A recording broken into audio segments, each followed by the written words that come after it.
எல்லாருக்கும் 8,200 ரூபாய்னா அவனுக்கு 7,700 ரூபாய் தான். அதை கொஞ்சம் கொஞ்சம் கம்மி பண்ணாரு. கர்த்தர் கொடான கொடி நன்றி.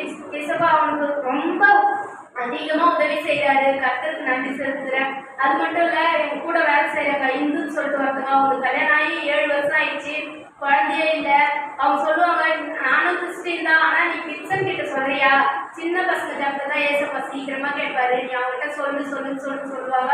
நான் அவங்கள பார்த்து ஒரு 5 மாதத்துக்கு மேலே ஆயிடுச்சு. அதுக்கப்புறமேட்டு அவங்க நான் பார்த்துட்டு கம்பெனியில் சொன்னாங்க, நீ போயிட்டு சாட்சி சொல்லு, கன்சீவாக இருக்கிறேன், 5 மாதம் ஆகுதுன்னு சொல்லிட்டு சொன்னாங்க. கர்த்தர் கோடான கோடி நன்றி சொல்கிறேன். அந்த சிறு பிள்ளை ஜபத்தை கேட்டு ஒரு பதில் கொடுத்தாரு. கர்த்தர் கோடான கோடி நன்றி. அந்த கர்த்தத்தின் கனியும் ஆசீர்வாதமாக இருக்கணும். கர்த்தருக்கு நன்றி செலுத்துகிறேன். இசப்பா கோடான கோடி நன்றி. கலங்காதி கலங்காதி, கர்த்தர் உன்னை கைவிட மாட்டார். வேற சாட்சி.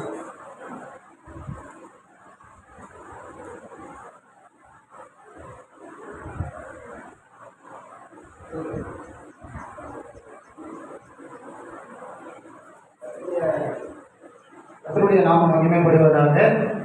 இந்த காலத்தில் நாம் நிற்பதும் நிர்மூலமாகாத இருப்பதும் என் தேவாதி தேவனுடைய கிருபை. ஹல்லேலூயா. என் பேர் விக்டர் வீரமணி, குருவந்தின் பகுதியிலிருந்து நான் வந்திருக்கேன். என்னோட வாழ்க்கையில் நான் மரண பயத்தோடு கூட இருந்தேன். மரண பயத்திலிருந்து என் ஆண்டவராக இயேசு கிறிஸ்து என்னை விடுதலை செய்தார். ஹல்லேலூயா. எங்களுக்கு பூர்வீகம் பரப்ப பக்கத்தில் ஆத்துக்கு தெரியும். அந்த ஆத்துக்கு ஸ்கூல் ஒன்று இருக்கும். அந்த ஸ்கூலுக்கு பேக் சைடு இருக்கிறதெல்லாம் எங்கள் இடம் தான். நான் சொல்கிறதுனா ஒரு 60 வருஷத்துக்கு முன்னாடி நான் சொல்கிறேன். அப்போ அங்கே என்ன நடந்துச்சு அப்படின்னு பார்த்தீங்க அப்படின்னா, எங்கள் அப்பா தான் கடைசி பிள்ளை.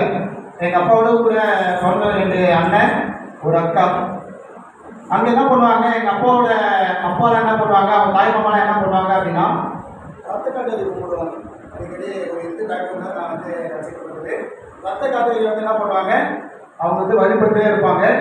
அது நிமித்தம் என்ன நடந்துச்சு அப்படி பார்த்தீங்க அப்படின்னா, அவங்க சாபத்தோடு கூட அவங்க வாழ்ந்து வந்தாங்க, பாவத்தோடு கூட அவங்க வாழ்ந்து வந்தாங்க. இது நிமித்தம் எங்கள் அப்பாவுக்கு 4 வயசு இருக்கும் பொழுது அவருடைய அப்பா இறந்துட்டாங்க. எங்கள் தாத்தா அவர் இறந்துட்டாங்க.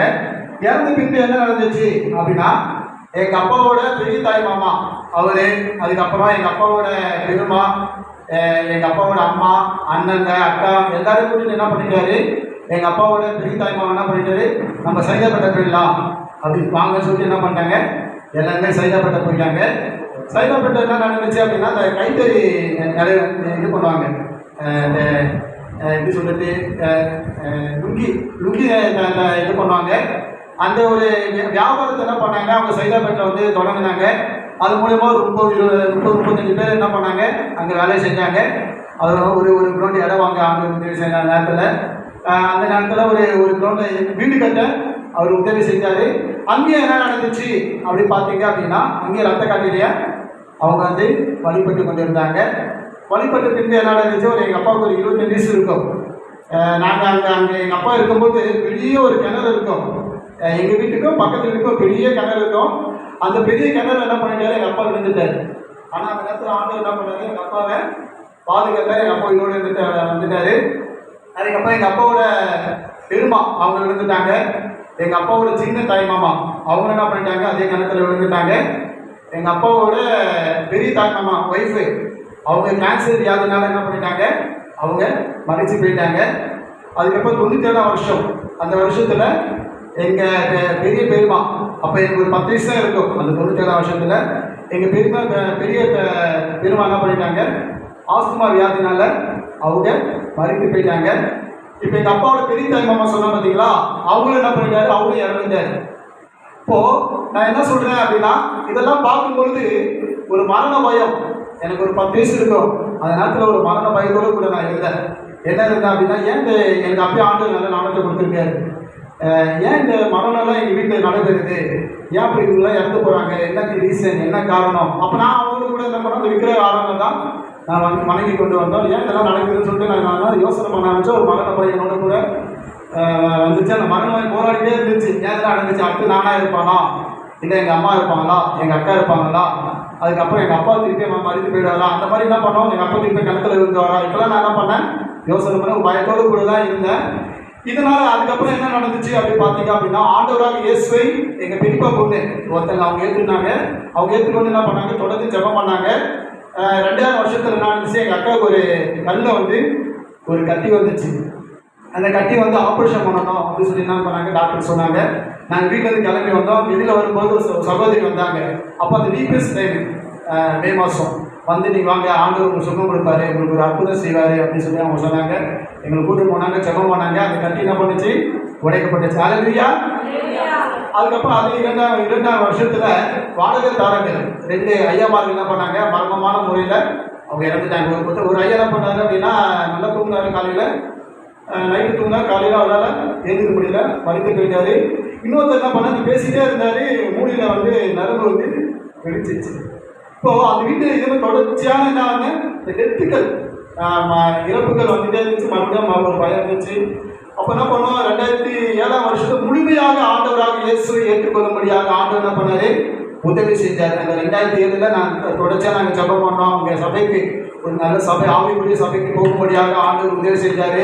அங்கே ஒரு பைபிள் காலேஜ் பார்ட் டைமில் படிக்கும்படியாக ஆண்டவர் உதவி செஞ்சார். அது மட்டும் இல்லை, 2011ஆம் வருஷத்தில் ஒரு நைட் ஷிஃப்ட்டில் போய் நான் ஒர்க் பண்ண ஆரம்பித்தேன். 9 வருஷம் அந்த நைட் ஷிஃப்ட்டில் என்ன பண்ணேன், ஒர்க் பண்ணிவிட்டு பகுதி நேரமாக ஊழியம் செய்யும்படியாக ஆண்டவர் என்ன பண்ணார், கிருபை கொடுத்தாரு. ஏசாயா 41ஆம் அதிகாரம் 10ஆம் வசனத்தில் பயப்படாத, நான் உன்னோட கூட இருக்கிறேன்னு ஆண்டவர் சொன்னார். அந்த வசதிப்படியாக என்னோட வாழ்க்கையில் நான் தொடர்ந்து நான் ஜெபித்திருந்தேன். அந்த மரண பயத்திலிருந்து ஆண்டவர் என்ன பண்ணாரு, விடுதலை கொடுத்தாரு. ஹல்லேலூயா. 9 வருஷம் அந்த நைட் ஷிஃப்ட்ல வேலை செய்து அநேக கிராமத்தில் போய் ஆண்டவரை பற்றி சொல்லும்படியாக ட்ராக்ஸ் ஊழியம் பண்ணோம். அப்படி ஒரு ட்ராக்ஸ் ஊழியம் பண்ணும்போது தான் ஐயா கூட வந்தார். ஐயாவை நாங்கள் வந்து தெரிஞ்சுக்கிட்டோம். ட்ராக்ஸ் ஊழியம் 32 மாவட்டத்துக்கு ஆண்டவர் போகும்படியாக என்ன பண்ணாரு, எல்லா மாவட்டத்துக்குமே, தமிழ்நாட்டில் எல்லா மாவட்டத்துக்குமே போனோம். நாங்கள் ட்ராக்ஸ் ஊழியம் செஞ்சோம், சாட்சி சொன்னோம். நிறைய அற்புதங்கள் ஆண்டவர் ஊழியத்தில் செஞ்சிருக்காரு, அதிசயமான காரியங்கள் செஞ்சிருக்காரு. வட இந்தியாவுக்கு ஆண்டவர் என்ன பண்ணியிருக்காரு, கொண்டு போய் இருக்காரு. இப்போ ஒரு 2 வருஷமா வேற இடத்துல வேலை பார்த்துட்டு பகுதி நேரமாக நான் ஊழியம் செஞ்சுருக்கிறேன். தேவனுக்கு மாத்திரம் நான் நன்றிகளை செலுத்துகிறேன். ஒரு சின்ன பாடல் பாடி நம்ம ஜெபிக்கலாம். குருடருக்கும் செவிடருக்கும் சுகம் தந்தார் அதிசயம், குருடருக்கும் செவிடருக்கும் சுகம் தந்தார் அதிசயம், ஒரு சொல்லாலே மரித்தோரை எழுப்பினார் அதிசயம், ஒரு சொல்லாலே மரித்தோரை எழுப்பினார் அதிசயம், அதிசயங்கள் செய்கிறவர் நம் அருகில் இருக்கிறார், அற்புதங்கள் செய்கிறவர் என்று நமக்குள் வசிக்கிறார். பாவியான என்னையும் மாற்றினார் அதிசயம், பாவியான என்னையும் மாற்றினார் அதிசயம், என்னே நேசகரம் நீட்டினார் அதிசயம், என்னே நேசகரம் நீட்டினார் அதிசயம்,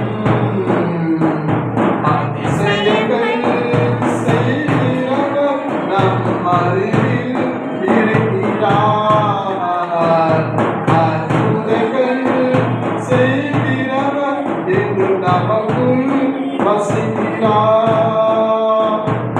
நான் தகர்த்தேன் ஆண்டவரே, நீர் அதிசயமான தேவன் அப்பா, நீர் அற்புதங்களை செய்கிற தேவன் ஆண்டவரே, ஆண்டவரே நீர் எங்களுக்கு போதுமான தேவன் அப்பா, ஆண்டவரே இந்த காலங்களுக்காக ஸ்தோத்திரம் ஆண்டவரே, ஆண்டவரே இந்த மரண பயத்திலிருந்து விடுதலை கொடுத்த தேவன் அப்பா, இந்த வேலையில யாரெல்லாம் பயத்தோடு கூட இருக்காங்களோ தேவன் இன்றைக்கு ஒரு விடுதலை தரும்படியா நாங்கள் செபிக்கிறோம் அப்பா.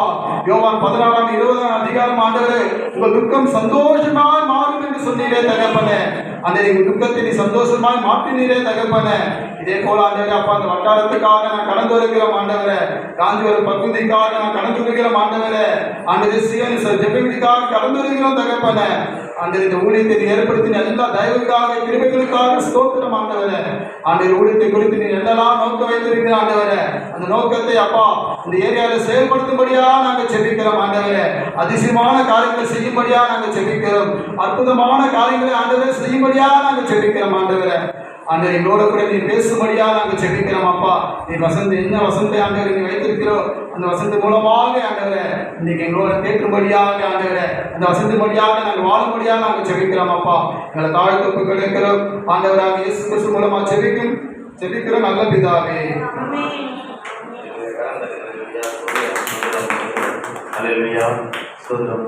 தேவன் அடியே நீ சாட்சி சொல்லும்படி ஒரு வாழ்க்கை போட்டார். இல்லையா அதில் நான் மேம்படும்படி தேவன் கிருபையாக நடத்தி வந்தார். தேவன் என்ன நடத்திட்டாரு. அதில் எத்தனையோ பிரச்சனை, எத்தனையோ பாடு.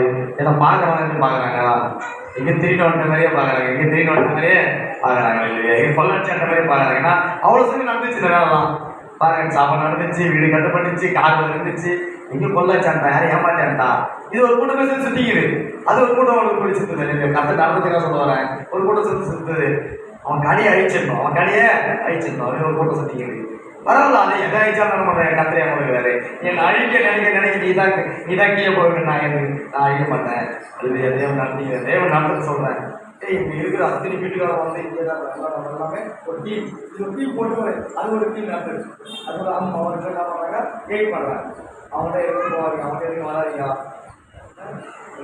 இது ஒரு டீம் போட்டு நடத்திக்கிறாங்க. பரவாயில்ல, உன் என்ன மாதிரி ஒன்று வாங்கிக்கணும், உன் என்ன மாதிரி ஒன்றுக்கு வாங்கிக்கணும். பாருங்க, எனக்கு என்ன அவங்க ரோட்டில் போகிற 4 பேர் என்ன என் பொருளை வாங்கிட்டு போவோம். ரோட்டில் 4 பேர் இருந்தா என் பொருளை வாங்கிட்டு தான் போவாங்க.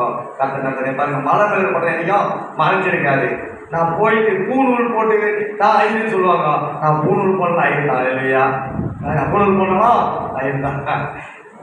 ஏன்னா நிறைய ஏழை மட்டும் பாருங்க, எவ்வளோ பேர் என்னவோ திட்டலாம் போடுறாங்க.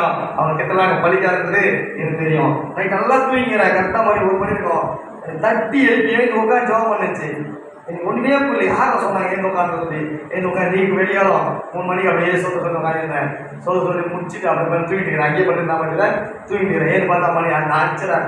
நான் 4 மணி தான் சர்ச்சைக்கு போவேன், தூங்கிட்டு இருப்பேன். நான் கால் அப்போ ஜாம் பண்ண வச்சு அவ்வளோ பிரச்சனை எனக்கு தோணுங்குது.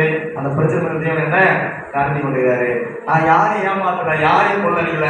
என் பிள்ளைகளுக்கு தெரியும், என் மனைவி தெரியும். நான் யாருமே 1 ரூபா கூட யார்கிட்ட எடுக்கல இல்லையா. நிறைய பேர் நினைச்சா நம்ம துட்டு செலவு பண்ணிட்டாரு, நம்ம துட்டு சாப்பிட்டாரு.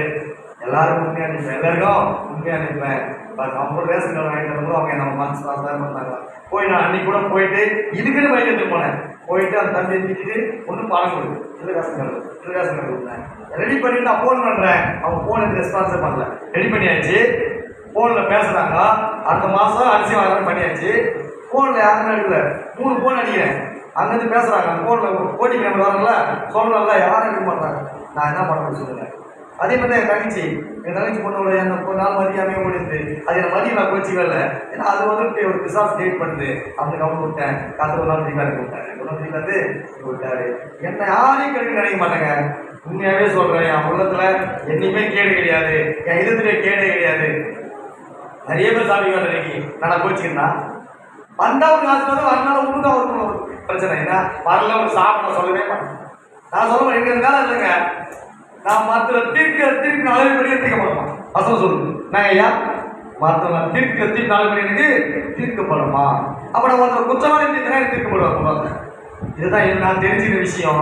கர்த்தர் என்னை கிருபையாக மகிமை நடத்திக்கிறாரு, இன்னமும் நடத்துவாரு. இன்னமும் இதை காட்டிலும் மேன்மேலும் நடத்துவது எனக்கு தெரியும். ஏன்னா பிசாசு ஒன்றும் ஆண்கள் ஏற்றுக்கிறான்னு நான் கவனிக்கிறேன். பிசாசு எவ்வளோ ஏற்றுக்கிறானோ, மனுஷன் மூலியமா ஏற்றி எவ்வளோ சொல்லிக்கிறானோ, அப்போ நான் சொல்லிக்க போறேன்னு தெரியும் எனக்கு. நான் சொல்லிக்க போறேன் தெரியும் எனக்கு. கர்த்தர் நடத்துவாரு. அம்மாவையும் சொல்றேன், அம்மாவையும் காரில் வந்து திருப்புறேன் பாருங்க. அவர் பிள்ளைங்க என்ன பண்றாரு, இவ்வளோ தண்ணி எடுத்து இப்படி ஆட்டி கார் பண்ணி தள்ளி கொடுத்தாரு. எவ்வளோ வேலை இப்போ நடக்குது காலையில், அது எவ்வளோ வேலை இருக்கு பாருங்க. அவனுக்கு பரவாயில்ல, கத்தரை மூணு இருக்காரு. அதனால கை தண்ணி கையில் தண்ணி ஊத்துற பரவாயில்ல, அந்த தண்ணியோட தேவனை நான் அபிஷேகிப்பாரு. தேவன் என்ன அபிஷேகிப்பாரு. நீ என்னை எவ்வளவுதான் தட்ட பாக்குறியோ நான் உயர்ந்தா இருப்பேன், இங்கேயே போயிட்டாரு இல்லையா? நான் உண்மையாவே சொல்றேன், நான் யாரையும் சபிக்க வரல, யாரையும் துக்கப்படுத்த வரல, எனக்கு தெரியும். கண்ணியக்காங்க அக்கெல்லாம் ஒரு மனுஷனா பார்க்க மாட்டாங்க. 10 வருஷத்துக்கு வரும்போது என் வீட்டுக்கு பழம் பூ எல்லாம் வாங்கிட்டு வந்து கொடுத்தாங்க. சரி நான் போனேன், அவங்க என்ன மாதிரி இந்த மாதிரி நான் போயிட்டு என் மாதிரி சொன்னாங்க. அவங்க சொந்த மாதிரி நான் போக மாட்டேன்னு சொல்லியிருந்தேன். போனேன், நான் போய் நான் என்னால் முடிஞ்சது ஒரு 1000 ரூபாய் தண்ணிக்கிற காணி கவர் போட்டு நான் கொடுத்து வந்தேன். நீ எனக்கு என்ன பண்ணுறது? அவனை கணப்படுத்துவேன். நான் உன்னை என்ன பண்ணுறது? இதா சொன்னாரு, சொல்றாரு, யோன் சொன்னாரு, உன்னை என் ஊழியக்காரர் என்ன பண்ணாரு? திராவன் உன்னை கனப்படுத்துவார் இல்லையா? ஒரு ஊழியம் செய்தால் திராவன் உன்னை கனப்படுத்தும். நான் ஊழியம் செய்யும்போது நீ என்னை கனம் பண்ற, என்னை மதிக்கிற, என்னை மதிக்காம போற, என்னை கவனிக்கிற, என்னை கவனிக்க போற தேவையில்லை. நான் மரியாதை எதிர்பார்த்துட்டு வரல, மரியாதை எதிர்பார்த்துறதுக்கு வந்து நிக்கல. என் தேவனுக்கு மதிப்பானது நடத்துவாரு. நேற்று பாருங்க, நீங்க கூட நான் ஐயா எங்க போறோம், ஒரு 3 பேர் எங்க போறோம். ஐயா கொண்டு சொல்றாரு, ஐயா நாளைக்கு ஒரு கல்யாணம் பண்றையா, நீ நானு இந்த பாசத்தை சொல்லி 3 பேர் அங்கி போடுறோம், ஒரு திருமணம் நடத்தி வைக்க. ஐயா பார்த்து வாங்கிறாரு. பாருங்க, தேவனால முடியுங்க. ஒரு மனுஷன் எங்க போய் பாருங்க, ஒரு கல்யாணம் நடத்துறது தேவன் நடத்துற பாருங்க. கல்யாணம் நடத்துறது தகுதி ஒரு ஆளா நானே? தகுதி இல்லாத என்ன தேவன் தகுதிப்படுத்துவாரு. நீ நினைக்கலாம் என்ன கேவலமா, ஆனா என் தேவன் அவன் பார்க்கல. நீ என்ன அப்படி நீ என்ன போய் கேவலமா பார்க்கல, கத்திர பார்க்கல. நீ கேவலமா பார்த்து நீ என்ன எவ்வளவு பாக்குறியோ நீ அப்படியே தான். உன்னுடைய இது அவ்வளவுதான், உன்னுடைய தாட்டே அவ்வளவுதான். ஆனா கத்திர அப்படி பார்க்கல, மகனா பார்க்கிறாரு, கழுவி வச்சுக்கிறாரு, சுத்தம் பண்ணிக்கிறாரு. இன்னைக்கும் என் எண்ணம் மாறாது, என் சிந்தனை மாறாது, என் பேச்சு மாறாது. எனக்கு ஒரே மனைவி தான், ஒரே மனைவி தான், ஒரே குடும்ப முடிவு தான். வேற எந்த மாதிரி யார் எந்த எண்ணமோ போடாது. நான் ரெடி பேசுவேன், ரெடி பண்ணுவேன். ஆனா என் எண்ணம் எனக்கு கொடுத்த மனைவி தான். நீங்க என் மனைவி எல்லாம் நீங்க ஊழியத்தை கட்டிக்கிறானே பெரிய விஷயம். சாட்சியாக சொல்றேன், பெருமையாக சொல்லல. நேற்று கூட அவங்க எனக்கு மகத்தை வாங்கிட்டு அவங்க பெண் மேல எனக்கு அழை வந்துச்சு. அவங்க வாங்கிக்கும் போது உண்மையாவே சொல்றேன், எங்க அம்மா இருந்து என்ன செய்வாங்களோ அதில் 80% செய்யலாம், 80% செய்யலாம். எங்க அம்மா நான் படுத்தாலும் எழுந்து சாப்பிட்டியா தூங்கி கேட்கும் போது நேற்று 3 மணி நான் தூங்கிக்கிறேன், எனக்காக சாப்பிடாம நான் பண்ணியா பார்த்தேன் தெரியும். நான் சாப்பிட்டு சொல்றேன், சூழல் இருக்கிறேன். நேற்று நடந்தது, நான் சோறு போடாத தூண்டு உட்காந்து 3 மணிக்கு சாப்பிட்டு சாப்பாடு இல்லை. சரி பரவாயில்ல, அவர் அம்மா தான் நினைக்க முடியும். கடவுளுடைய கிருபியில் இந்த ஊழியம் நடக்குதுன்னா அவருடைய தயவு. நான் கூட அவரால் முடியல, இடுப்பு பிடிச்சி ஈர்த்துக்கிச்சு. காலையில் ஏற்று நமக்கு கொடுத்த வேலை கரெக்டாக செய்யணும். காலையில் சாப்பாடு செஞ்சு சாப்பாடு வச்சு வச்சேன். நானும் கொஞ்சம் ஹெல்ப் பண்ண முடிஞ்ச அளவுக்கு ஹெல்ப் பண்ணேன். ஏன்னா இதை நிறுத்தக்கூடாது, இதை நிறுத்தக்கூடாது. நம்ம சாப்பாடு ஆகிற போது கேட்கணும், முடிஞ்ச அளவுக்கு செய்யணும். கத்தரை யாரையும் அடிக்கிறதா அடிக்கணும், அவர் திறகவே கொடுத்துட்டே இருப்போம். அவர் எவ்வளவு திறகாவது கொடுத்துக்கிட்டே இருக்கணும். அதுதான் நீ ஓடிக்கணும். கத்து நம்ம நடத்துவார். இடர்பொருளா காமிக்கிறாரு. கத்து ஊழியை என்னை போட்டு ஆசிரியணும், உங்களை போட்டு எண்ணெய் ஆசிரியணும். அதுதான் என் ஆசை. நான் மட்டும் 2 மாடி கார் இல்லைங்க, நீங்களும் 2 மாடி கார் இருக்கணும், நீங்களும் நல்லா இருக்கணும். அந்த எண்ணம் இருக்குது. நீங்க சபையான திருச்சி அப்படி தேடி வாங்க, குடும்பம் உள்ள வாங்க. கத்து உங்க ஆசிரியத்துல 2027 ஆசிரியர்களா நான் பைபிள் எடுத்து போட்டு வெளியே போய் சொல்லிக்கிறேன். ஆண்டு சொன்னவங்க சொல்லிட்டேன். 2025 உங்களை தேவன் ஆசீர்வதிக்காக விட்டாருன்னா நீங்க குடும்பமா சமையல் உட்காரணும். நீ ஒருத்தர் பிசாசிட்டு உட்காருந்தா நான் போட்டு கிடையாது அது சொல்லிடுறேங்க. நீங்க குடும்பமா வந்து உட்காந்து ஜெபித்து தேவனோட உணவாளி இந்த சத்தியத்தை கேட்டு போங்க. கர்த்தர் உங்க 2025 முடிவுக்குள்ள உங்க வீட்டை அமோகமா ஆசீர்வதித்து பாருங்க. கர்த்தர் நடத்தல கேளுங்க இல்லையா? அப்படி நடத்துவாருங்க. யாரும் சொன்னதை சொல்றேன், என்ன நினைச்சீங்க? சொன்னது நிறைய நடந்துருக்கு, உங்களுக்கு தெரியும். சொன்னது நிறைய நடந்திருக்குது. இதையும் தேவன் சொன்னாரு. சாப்பிட சொல்றேன், ஆசீர்வாதம் சொல்லுவார். அப்படி குடும்பமா வரணும். நானே என் வீட்டாளர் என்றால் கர்த்தரையே சேர்த்து போன்றாரு. நானும் என் பிள்ளைகளும் நானும் என் பிள்ளைகளும் சீவனிலே அற்புதங்களாகவும் அடையாளமாகவும் இருப்போம். அப்ப நம்ம எல்லாமே இருக்கணும். அப்பதான் தேவன் நம்ம நடத்துவாரு. ஏன்னா சீவன் ஒரு மூலக்கலை வச்சுக்கிறாரு. நான் வீட்டில் இருப்பேன், நீ மட்டும் போய் வந்துன்னா உன் மூலியமா ஆசீர்வாதம் போயிருங்க.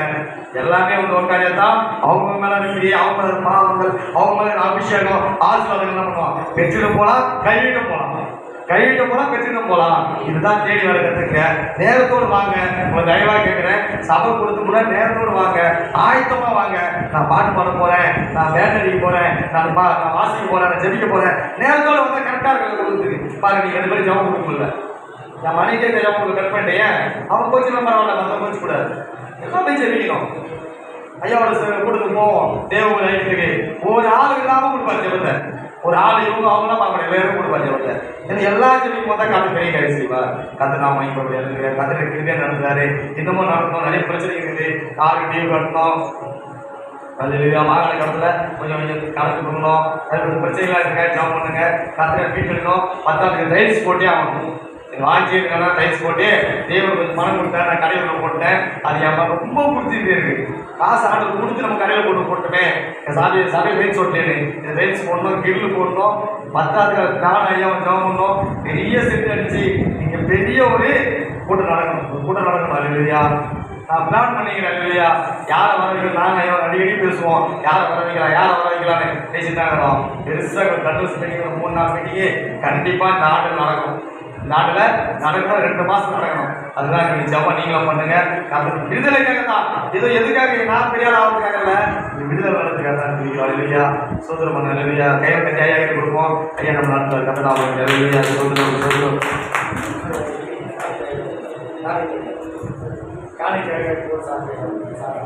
ஸ்தோத்திரிக்கமாவே நன்றிடும் ஸ்தோத்திரிக்கும் தகப்பனே. அப்பா பிதாவே என்று சாக்கியத்தை கொடுத்துருக்கீங்க, அதற்காக உங்களுக்கு நன்றி ஆண்டவர். இந்த காலையோரும் கத்தாவை மகிழ்ச்சியான எங்களை நிரப்பினதாக நன்றி ஆண்டவரே.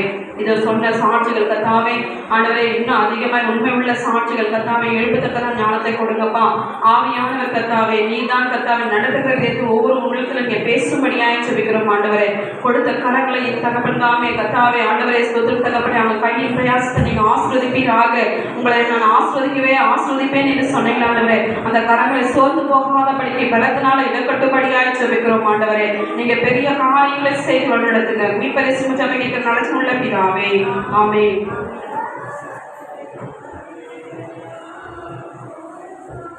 கர்த்தர் நல்லவர், அவர் கிருபை என்றும் உள்ளது. ஆமென். அல்லேலூயா. மெய்யான தேவன் இயேசு கிறிஸ்து, வானத்தை பூமியை படைத்தவர் இயேசு கிறிஸ்து, சர்வ வல்லமையுள்ள ஆண்டவர் இயேசு கிறிஸ்து. சேர்ந்து சொல்வோம். சேனைகளின் கர்த்தர் பரிசுத்த பரிசுத்த பரிசுத்த, சேனைகளின் கர்த்தர் பரிசுத்த பரிசுத்த பரிசுத்தர். எல்லாரும் சொல்லுங்க. சேனைகளின் கர்த்தர் பரிசுத்த பரிசுத்த பரிசுத்தர். அல்லேலூயா. தேவனை நாம் மகிமைப்படுத்தும் சத்தமா மகிமைப்படுத்த வேண்டும். அல்லேலூயா. நல்லவர். நம்ம நேரடியாக ஆண்டவருடைய வார்த்தைக்கு போகலாம். கர்த்தர் நம்மோடு கூட பேசுவாராக. ஸ்தோத்திரம். ஏசாயா எடுத்தவர்கள் வாசிக்கலாம். ஏசாயா 11ஆம் அதிகாரத்தில் 2வது வசனம். ஞானத்தையும் உணர்வையும் அருளும் ஆவியையும் ஆலோசனையும் பலனையும் அருளும் ஆவியையும் அறிவையும் கர்த்தருக்கு பயப்படுகிற பயத்தையும் அருளும் ஆவியுமாகிய கர்த்தருடைய ஆவியானவர். அல்லேலூயா. இப்போ ஆவியானவர் என்னெல்லாம் தர்றாரு இதுல அப்படின்னு ஒரு காரியம் சொல்லப்பட்டிருக்கிறது. என்னெல்லாம் தர்றாரு அந்த வேத பாகத்தை எடுத்து வச்சுக்காங்க.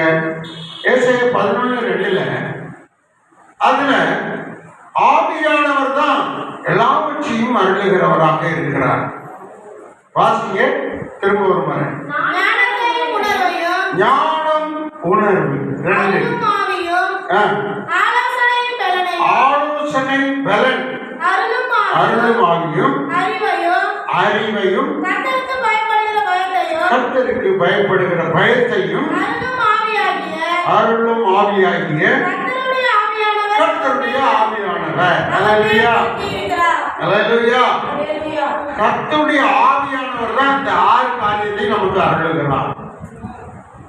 தேவன் அருளிய தேவ சபை, தேவன் அருளிய வீடு, தேவன் அருளிய இடம், தேவன் அருளிய கார், தேவன் அருளிய மக்கள், தேவன் அருளிய பிள்ளைகள். அப்படின்னா என்ன அர்த்தம்?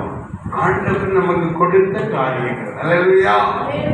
தேவன் நமக்கு சகலத்தையும் அருளுகிறார். அது எப்படி அருளுகிறார்ங்கிறது தான் இந்த வசனத்துல தெளிவா சொல்லியிருக்கு. எப்படி அருளுகிறார்? முதல்ல ஞானத்தையும் பேச மாட்டேங்கிறீங்க. ஞானத்தையும் அறிவு ரொம்ப முக்கியம். அறிவு நமக்கு தேவை. ஞானம் என்பது நமக்கு அதிகமாக தேவை. ஞானம் மிக அவசியமான ஒன்று. நான் ஞானம் இல்லாமல் இருந்திருந்தால், ஞானத்தை தேடாமல் இருந்திருந்தால், பிரியமானவர்களே, நான் அழிந்து போயிருப்பேன், மரணத்தில் இருப்பேன், இல்லாமல் இருந்திருப்பேன். தேவன் ஞானத்தை தந்தபடியினால் அவரை தெரிந்து கொள்ளும்படியான ஞானம் எனக்கு கிடைத்தது. அவரை கண்டுகொள்ளும்படியான ஞானம் எனக்கு கிடைத்தது. பிரியமானவர்கள், ஞானத்தின்படி நம்ம வாழணும். கொஞ்சம் யோசித்து ஞானத்தின்படி வாழணும். ஞானத்தின் பாதையிலே நடக்கணும். இத உணர்வு, அடுத்து உணர்வு உணர்த்தப்படணும். நம்ம இருதயம் உணர்த்தப்படணும். வசனம் கேட்கும்போது உணர்த்தப்படணும். ஸ்தோத்திரம். நம்ம தேவனால உணர்த்தப்படணும். உணர்வுக்கு இடம் கொடுக்கணும். மனசை கல்லு மாதிரி வச்சிருக்க கூடாது. மனசை உணர்வுல இருதயமாக வைக்கணும். உணர்வு இல்லாதபடி ஒரு வாழ்க்கை இருக்கக்கூடாது. உணரணும். தவறு நடந்துவிட்டால், ஐயோ தவறு நடந்துட்டு நம்ம சரி செய்யணுமே அப்படின்னு அந்த உணர்வு நமக்கு வரணும். ஸ்தோத்திரம். ஞாயிற்றுக்கிழமை ஸ்தோத்திரம் நம்ம ஆண்டுடைய சமூகத்துக்கு வரணுங்கிற உணர்வு சனிக்கிழமையே வந்துடும். அல்லேலூயா. ஞாயிற்றுக்கிழமை எத்தனை மணிக்கு இங்கே ஆராதனைக்கு வரணும்? சொல்ல மாட்டேங்க. சத்தமா சொல்லுங்க. எத்தனை மணிக்கு இங்கே வரணும்?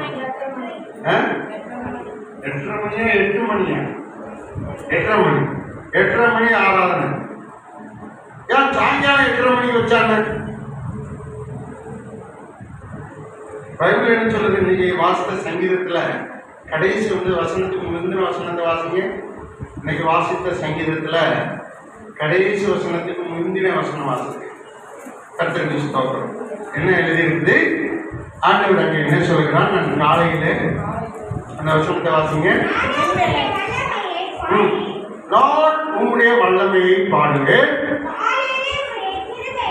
காலையிலே உடைய கிருபையை மகிழ்ச்சியோடு. அப்போ வேதம் சொல்லுகிறது என்ன? காலையிலே வேதத்துல ஆண்டவரை மகிழ்ச்சியோடு பாடணும்னு சொல்லிட்டு அதான் நம்ம காலையில ஆராதனை வச்சிருக்கோம். அல்லேலூயா. சொல்லுங்க. இந்த 8:30 மணி ஆராதனை நிரம்பி ஜனங்கள் நிரம்பி இடம் இல்லாம போயிடும். அப்ப இன்னும் காலையில வைப்போம். எப்போ? 5லிருந்து 7:30 வரைக்கும் ஒரு ஆராதனை. 5லிருந்து 7:30 வரைக்கும் ஒரு ஆராதனை நடக்கும். இது நிரம்பி வழியும் போது இன்னொரு ஆராதனை கூடும். ஆமென். ஏன்னா தேவன் அப்படி ஆசீர்வதிப்பார். திரளான ஆத்துமாக்களை தருவார். மந்தையை பெருக பண்ணுவார். ஆமென். ஆனா அதுக்கு அவருடைய வார்த்தைக்கு நம்ம கீழ்ப்படியணும். காலையிலே பாடி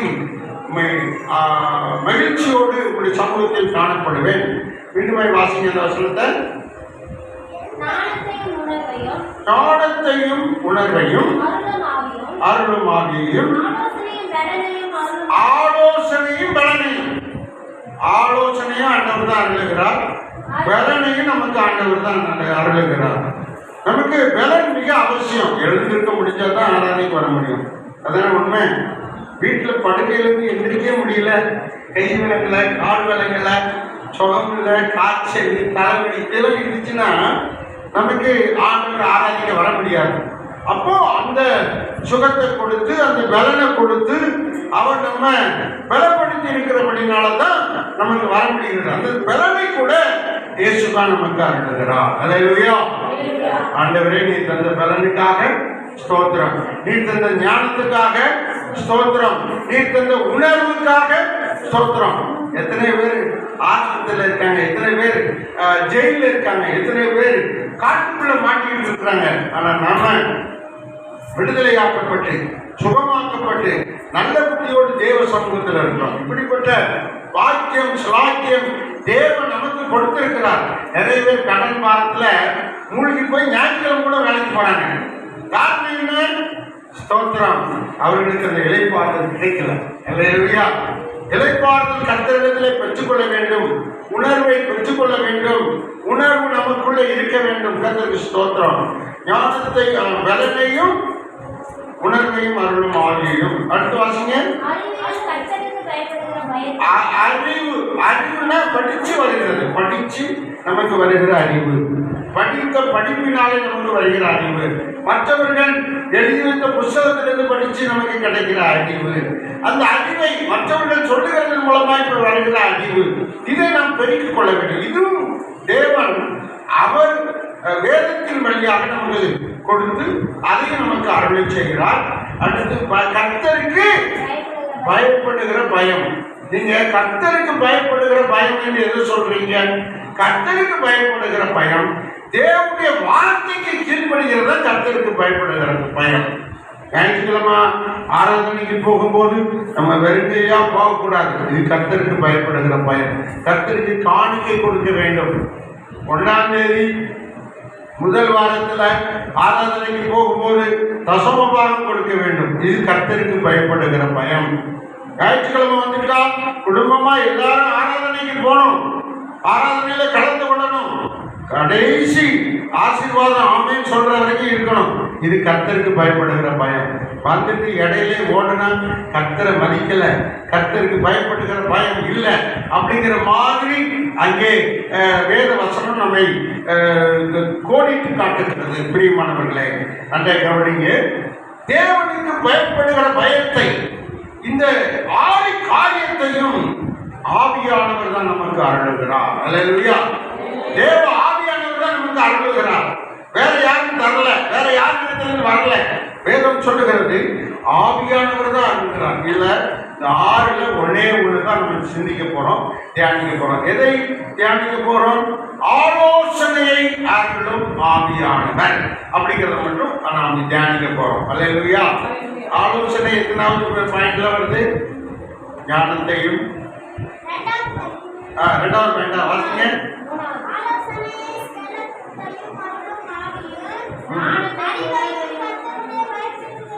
முதல்ல இருந்தே சொல்லுங்க. ஞானத்தையும் உணர்வையும் 2 முடிஞ்சு. ஆலோசனை 3வது பாயிண்ட் வருது. 3வது ஆலோசனையை அருளும் ஆவி. இப்போ இதுக்கு தலைப்பு என்ன கொடுக்கலாம் அப்படின்னு சொன்னா, ஆவியானவர் ஆலோசனையை அருளுவார். அல்லேலூயா. இப்ப யார் ஆலோசனை நமக்கு கொடுப்பார்னா, தேவ ஆவியானவர் தான் நமக்கு ஆலோசனை கொடுப்பார். கர்த்தருக்கு ஸ்தோத்திரம். அந்த ஆலோசனையை நாம் பெற வேண்டும். தேவன் இந்த ஞாயிற்றுக்கிழமை நம்ம வர வைக்கிறதுக்கு காரணம் என்ன அப்படின்னா, அடுத்த 6 நாளும் நம்ம எப்படி வாழணுங்கிற ஆலோசனையை நமக்கு கொண்டு வர்றாங்க. இப்ப நம்ம ஒரு ஞாயிற்றுக்கிழமை ஆராதனைக்கு வரல அப்படின்னு சொன்னா, அடுத்த 6 நாளும் நடக்க வேண்டிய ஆலோசனையை தேவனிடத்திலிருந்து பெறாமல் போயிருப்போம். இன்னைக்கு வராதவங்களா அவங்களுடைய ஆலோசனையை இழந்துட்டாங்க. தேவ ஆலோசனை அவ்வளவு முக்கியமானது. ஆலோசனை நம்ம கேட்கணும். ஆண்டவர் உலகம் முழுதும் இந்த ஓய்வு நாள்ல ஞாயிற்றுக்கிழமையில ஆலோசனை கேட்க வரும். இது தேவ சட்டம், தேவ திட்டம், தேவன் வைத்திருக்கிற காரியம். அரசாங்கமே ஞாயிற்றுக்கிழமை தான் லீவ் விடுறது. கவனிக்கிறீங்களா? இந்து தேசம் அரசாங்கமே இன்னைக்கு தான் லீவ் விட்டுருக்கு, ஞாயிற்றுக்கிழமை தான் லீவ் விடுறது. காரணம் என்ன தெரியுமா? அன்னைக்கு ஓய்வு இருக்கணும். உலகம் முழுசும் அப்படி ஒரு திட்டம் இருக்கிறது. பிரியமானவர்களே, இது வேதத்திலிருந்து வந்தது. 6 நாள் வேலை செய்யி, 7ஆம் நாள் என்ன செஞ்சிரு? ஓய்ந்திருந்து அவரை ஆராதனை பண்ணு. ஒரு நாள் அது என்ன நாளாக இருக்கட்டும், ஆனா தேவனிடத்துல நம்ம ஆராதிக்கணும். அல்லேலூயா. உலகம் முழுவதும் கிட்டத்தட்ட பெருவாரியான நாடுகள் ஞாயிற்றுக்கிழமை தான் தேவனை ஆராதித்துக் கொண்டிருக்கிறார்கள். ஆமென். ஞாயிற்றுக்கிழமை தான் நம்ம ஆராதிக்கும் நாளாக, கர்த்தருடைய நாளாக நாம் வைத்திருக்கிறோம். கர்த்தருடைய நாளிலே நாம் ஆவிக்குள்ளாக மாற வேண்டும், ஆவிக்குள்ளாக நிரம்ப வேண்டும். பரிசுத்த ஆவியானவர் தான் இதை கொடுக்கிறார். ஆலோசனையை நமக்கு கொடுக்கிறார். அல்லேலூயா. உங்களுக்கு ஆலோசனையை அருளுவார். ஆலோசனை கேட்கணும். நான் எனக்கு எல்லாம் தெரியும் அப்படின்னு சொன்னீங்கன்னா உங்களுக்கு ஒண்ணுமே தெரியலன்னு அர்த்தம். எனக்கு எல்லாம் தெரியும் யாராவது சொல்லி அப்படி நடந்தா அவங்ககிட்ட என்னன்னு தெரியல, ஒண்ணுமே தெரியல. வேதத்துல இது ஒரு பெரிய கடல். கடல் தண்ணியை யாராவது வாளி வச்சு மோந்து நான் வந்து அதை காலி பண்ணிடுவேன்னு சொன்னா அது முட்டாள்தனம். அல்ல இல்லையா? நான் வாளி வச்சு மோந்து கடல் தண்ணி வாளி வச்சு மோந்து எல்லா கடல் தண்ணியும் நான் எடுத்துட போறேன் அப்படின்னு யாராவது சொன்னா நடக்குமா? நடக்காது. அது போலதான் இந்த வேதத்திலிருந்து நான் படிச்சுட்டேன், இது எல்லாம் எனக்கு தெரியும்னு சொல்றவங்க கிடையவே கிடையாது. அல்லேலூயா. இது பொக்கிஷம், பரலோக வாசல், எடுக்க எடுக்க வந்துகிட்டே இருக்கும். இது எண்ண முடியாதது, எண்ணிக்கைக்கு அடங்காதது, அத்தனை ஆலோசனைகள் இதில் இருக்கிறது. நம்ம வேதத்தில் வாசித்து பாருங்க. ஏசாயா 9:6 ஆண்டவரே சொல்லியிருக்கிறார். வேதம் இயேசு கிறிஸ்து பிறப்பை பற்றி சொல்லும்போது, அவரை பற்றி இயேசுவை பற்றி சொல்லும்போது ஏசாயா 9:6 என்ன சொல்லியிருக்காங்க? நமக்கு ஒரு பாலகன் பிறந்தார், பாலகனாகிய இயேசு பிறந்தார், நமக்கு ஒரு குமாரன் கொடுக்கப்பட்டார், குமாரனாகிய இயேசு கொடுக்கப்பட்டார், கர்த்தத்துவம் அவர் தோளின் மேல் இருக்கும், அவர் மேல கர்த்தத்துவம் தெய்வீகம் அடங்கி இருக்கிறது, அவர் நாமம் அதிசயமானவர், அவருடைய பேர் அதிசயமானவர் என்று அர்த்தம். ஆலோசனை கர்த்தர், அவருக்கு ஆலோசனை கர்த்தர் என்று பெயர் உண்டு. ஆமென். ஆலோசனை கொடுக்கிறவர். உங்களுக்கும் எனக்கும் அவர் ஆலோசனை கொடுக்கிறவர். இந்த ஆலோசனையை கேட்டுதான் தேவ சமூகத்துக்கு நம்ம வரோம். தேவ சமூகத்துக்கு நம்ம வந்து அந்த ஆலோசனை கேட்கிறோம். ஞாயிற்றுக்கிழமையில அவர் ஆலோசனை தருவார், நம்மோடு பேசுவார், வசனத்தின் வழியாய் ஆலோசனை கொடுப்பார், வசனத்தின் வழியாய் நம்மோடு கூட தெளிவா பேசுவார். இதை கேட்டு நாம் உணர்வடைந்து தெய்வ பயமுள்ளவர்களாய் மாறி ஆண்டவருடைய ஆசீர்வாதத்தை சுந்தரிக்க வேண்டும். இதுதான் தேவனுடைய திட்டம். அல்லேலூயா. அவர் தான் ஆலோசனை கர்த்தர். அவருக்கு போய் ஆலோசனை சொல்லக்கூடாது. நீங்க ஆண்டவருக்கு நீங்க என்ன செய்யக்கூடாது? ஆலோசனை சொல்லக்கூடாது. அவர் சொல்ற ஆலோசனைய நீங்க கேட்கணும். இதுதான் சட்டம்.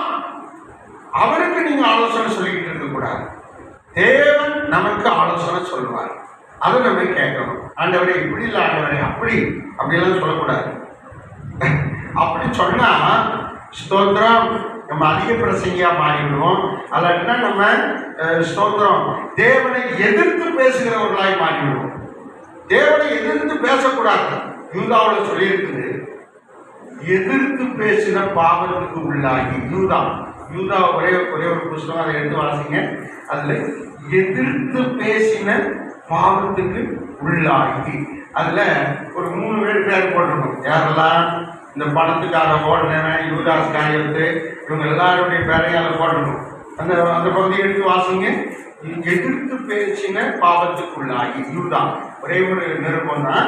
அதுல பாருங்க, ஸ்தோத்திரம் அந்த விளையாம குறிச்சு எழுதியிருக்கோம். அப்படி தொடர்ந்து எதிர்த்து பேசின பாவத்துக்குள்ளாகி போட்டோம். அந்த வசனத்தை வாசிங்க. எடுத்துட்டீங்களா? எடுக்கலையா? யூதா அதுலதான் எடுப்போம். எத்தனாவது வசனம்? 11ஆம் வசனத்தை வாசிங்க.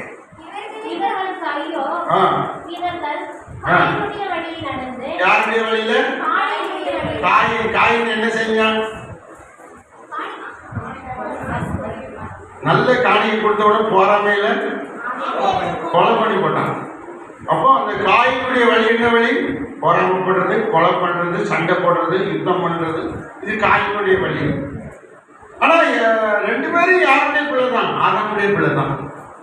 2 பேரும் முதல் குடிமக்கள் தான். ஆனா ஒரே தாயின் பிள்ளைகளுக்குள்ள கொலை பண்ற புத்தியும் இருக்குது, எரிச்சல் அடைகிற புத்தி இருக்குது, பொறாம பண்ற புத்தி இருக்குது, சண்டை போடுற புத்தியும் இருக்குது. அந்த வழியில நம்ம நடக்கக்கூடாது. இப்போ அதைத்தான் நம்ம செஞ்சுக்கிட்டு இருந்தாங்க. அது நம்முடைய வழி கிடையாது. அது யாருடைய வழி? தாயினுடைய வழி. அது நரகத்தின் வழி, அது பிசாசின் வழி. அடுத்து வாசிங்க. பிழையாம் கூலிக்காக ஆண்டவருக்கு தீர்க்க தரிசனம் சொல்ல போனோம். சிலர் என்ன செய்யறாங்க? சாப்பாட்டுக்காக கூலிக்காகவே உங்களை வேலை செய்யறாங்க. அதை நம்ம கண்டுபிடிச்சிடலாம். கூலிக்காக வேலை செய்கிறவங்க யாரு, உண்மையிலே யார் உண்மையிலே செய்யறாங்க அப்படிங்கிறதையும் கண்டுபிடிச்சிடலாம். பிரியமானவர்களே, அதெல்லாம் நம்ம பகுத்து அறியணும், உணர்வடையணும், தெரிந்து கொள்ள வேண்டும். தொடர்ந்து வாசிங்க.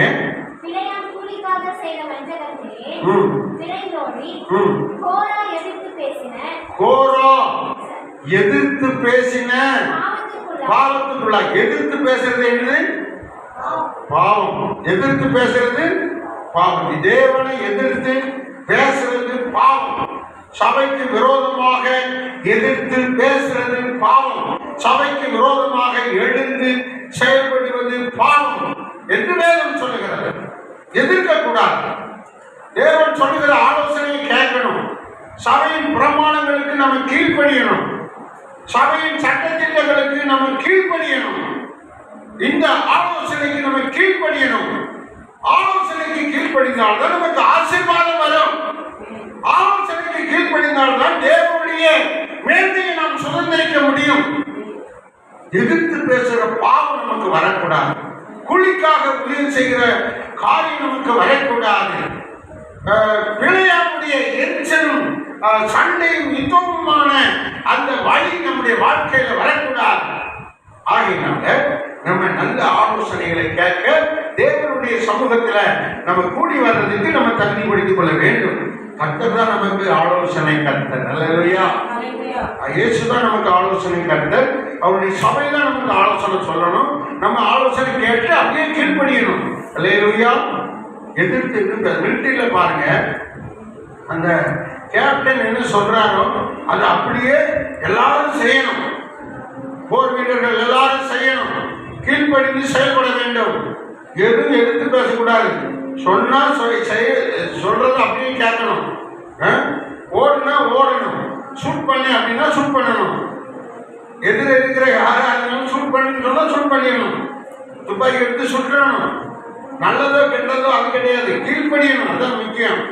அதே மாதிரி ஆண்டவருடைய சமூகத்துல நாம் இருக்கும்போது தேவன் சொல்றதை நம்ம அப்படியே கேட்டு செயல்படணும்.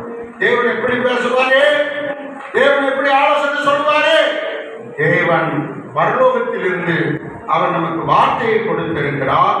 இந்த வேதாகமத்தின் வழியாகத்தான் நமக்கு பேசுவார். இந்த வேதாகமத்தின் வழியா எப்படி பேசுவாரு? இங்கே தேவன் ஒரு சபை என்று சொன்னால் அதுக்கு ஒரு அதிகாரியை வைத்திருக்கிறார், ஒரு மேய்ப்பரை வைத்திருக்கிறார், ஒரு ஆளுகையை வைத்திருக்கிறார். அவர் மூலமா பேசுவாரு. அல்லேலூயா. அவர் மூலமா எப்படி பேசுவாரு?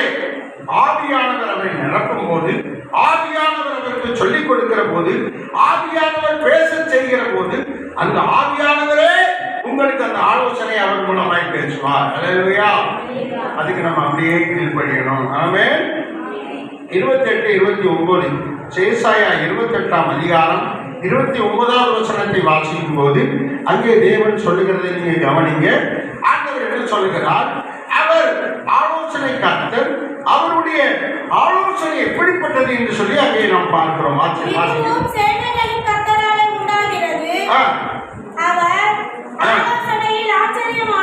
ஆலோசனையிலே ஆச்சரியமானவர், செயலில் மகத்துவமானவர். அவர் செயல்படும் போது அதில் மகத்துவம் வெளிப்படும். ஆலோசனையிலே ஆச்சரியமானவர். அவர் கொடுக்கிற ஆலோசனை ரொம்ப ஆச்சரியமா இருக்கும். ஆச்சரியமா இருக்கும். நோவாவை வேலையை கட்டுன்னு சொன்னாரு. அது ரொம்ப ஆச்சரியம். எப்படியா ஒரு வேலைக்குள்ள ஆடு, மாடு, யானை, குதிரை, புலி, சிங்கம், மனுஷன் எல்லாரும் எப்படி குடியிருக்க முடியும்? அவர் ஆலோசனை கொடுத்தாரு. கெட்டுன்னு சொன்னாரு, ஆலோசனை கொடுத்தாரு. கெட்டினால் அடுத்த சந்ததி தான் நம்ம இப்ப இருக்கிறோம். ஆமென். அதுக்கு முன்னாடி உள்ள மக்கள் எல்லாம் அழிஞ்சு போயிட்டாங்க. அந்த நோவா காலத்து சந்ததி தான் நம்ம இப்ப உயிரோடு இருக்கிறோம். அவன் முன்னேற்புள்ளவனாக இருந்தான் என்று வேதம் சொல்கிறது. நோவா அவனுடைய காலத்துல இருந்த மனிதர்களுக்குள்ளே நோவா உணர்வடைந்து அந்த சபையை கட்டினான், அந்த வேலையை கட்டினான். தெரியுமானவர்களே, இந்த சபை கட்டப்பட்டது தேவ ஆலோசனையினாலே, ஒரு மனிதனுடைய ஆலோசனையினால் அல்ல. தேவன் நம்முடைய தாசனுக்கு ஏற்படுத்தின ஆலோசனையினால சபை கட்டப்பட்டுக் கொண்டிருக்கிறது. அடுத்து அடுத்து அடுத்து என்ன செய்யணும் என்ன செய்யணும்னு தேவன் தன்னுடைய விருப்பத்தை செய்கையை தன்னுடைய தாசனுக்கு சொல்லிக்கொண்டே இருப்பார். ஆமென். சொல்லுங்க. அல்லேலூயா. அதன்படி எல்லா செயல்பாடுகளும் நடக்கும். தேவன் அதை அப்படியே நிறைவேற்றுவார். அவர் நம்மை கைவிடுகிற தேவன் அல்ல. அவர் ஆச்சரியமாயிருக்கும். அந்த வசனம் சொல்லுது, வாசிங்க இன்னொரு முறை. சேனைகளின் கர்த்தராலே உண்டாயிருக்கிறது. அவர் ஆலோசனையின் ஆச்சரியமானவர். ஆலோசனை ஆச்சரியமான ஆலோசனை. அவருடைய ஆலோசனை ஆச்சரியமாயிருக்கும். அது எப்படி நடந்தது பாருங்க. இப்போ நம்ம பாஸ்டர் விக்டர் வீரமணி உங்களுக்கு சாட்சி சொன்னார். அவங்க தாத்தா கைப்பிடிச்சு சாபமாகி இறந்து போனாங்க. சித்தப்பா, பெரியப்பா, மாமா, மச்சான் எல்லாரும் செத்து போனாங்க. எல்லாரும் அந்த சாபத்தினால அடிக்கப்பட்டு ஒவ்வொருவரும் செத்துக்கிட்டே இருக்காங்க. இவர் பார்க்கறாங்க, அவர் செத்தாரு, இவர் செத்தாரு, இவர் செத்தாரு, இவர் செத்தாரு, எல்லாம் செத்துக்கிட்டே இருக்காங்களாப்பா. அடுத்து எங்க அப்பா சாவுவாரு, அடுத்து நான் தான் சாவுவேன். தப்பிக்கணும், என்ன வழி ஒண்ணுமே தெரியல. அப்பதான் இயேசுவை பத்தி கேள்விப்பட்டார். இயேசுவை பத்தி கேள்விப்பட்ட உடனே அந்த அவர் சொல்றது விபிஎஸ்ல அந்த ஆலோசனை கேட்டார். இப்போ விபிஎஸ் நம்ம எதுக்கு நடத்துறோம்? இப்படிப்பட்ட ஆலோசனை கொடுக்கறது தான். கடந்த நாட்கள் நீங்க விபிஎஸ் நடத்துனீங்க, ஆலோசனை கொடுக்கறதுக்கு தான். ஸ்தோத்திரம். அந்த விபிஎஸ்ல ஆலோசனை கேட்டு இன்றைக்கு அவர் உயிரோடு இருக்கிறார். அவர் அழிக்கப்படலை, சாகலை, செய்வினை பலிக்கல என ஜெபிக்கிறதுனால என்ன செய்யல? சாபம், செய்வினை, ஏவல் பலிக்கல. பிரியமானவர்களே, ஆலோசனை நம்ம உயிரை காக்கும். ஆலோசனை நம்முடைய வாழ்க்கை தொடர செய்யும், வாழ வைக்கும். ஆலோசனை நமக்கு அவ்வளவு முக்கியமானதாக இருக்கிறது. ஆமென். அவருடைய ஆலோசனை ஆச்சரியமாய் நம்மை நடத்தும். ஏசாயா 25:1 வாசிங்க. ஏசாயா 25:1 நாம் வாசிக்கும் போது அடுத்து தேவன் என்ன சொல்லுகிறார் என்பதை நாம் கவனிப்போம். ஸ்தோத்திரம்.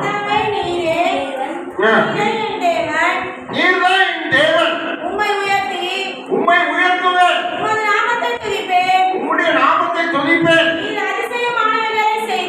நீர் அதிசயமானவைகளை செய்தீர், உம்முடைய பூர்வ ஆலோசனை சத்தியம். இந்த ஆலோசனை என்ன? ஆலோசனை என்னன்னு சொல்லியிருக்கு?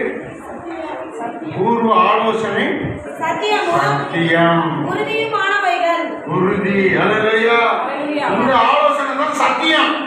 இந்த சத்தியத்தை கேட்க நம்ம வரணும். இயேசு சொன்னார், நானே வழியும் சத்தியமும் ஜீவனமாயிருக்கேன்.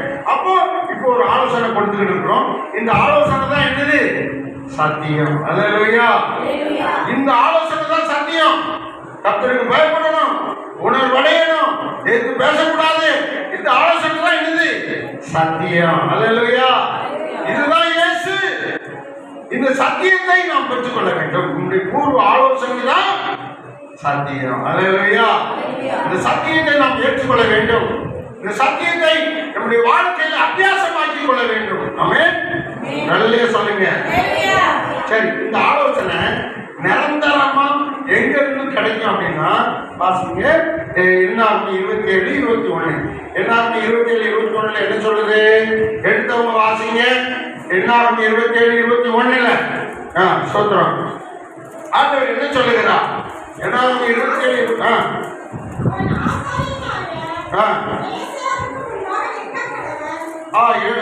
இளையசாருக்கு முன்பதாக நீ கேட்கிறவன் அவன் நிமித்தம் வந்து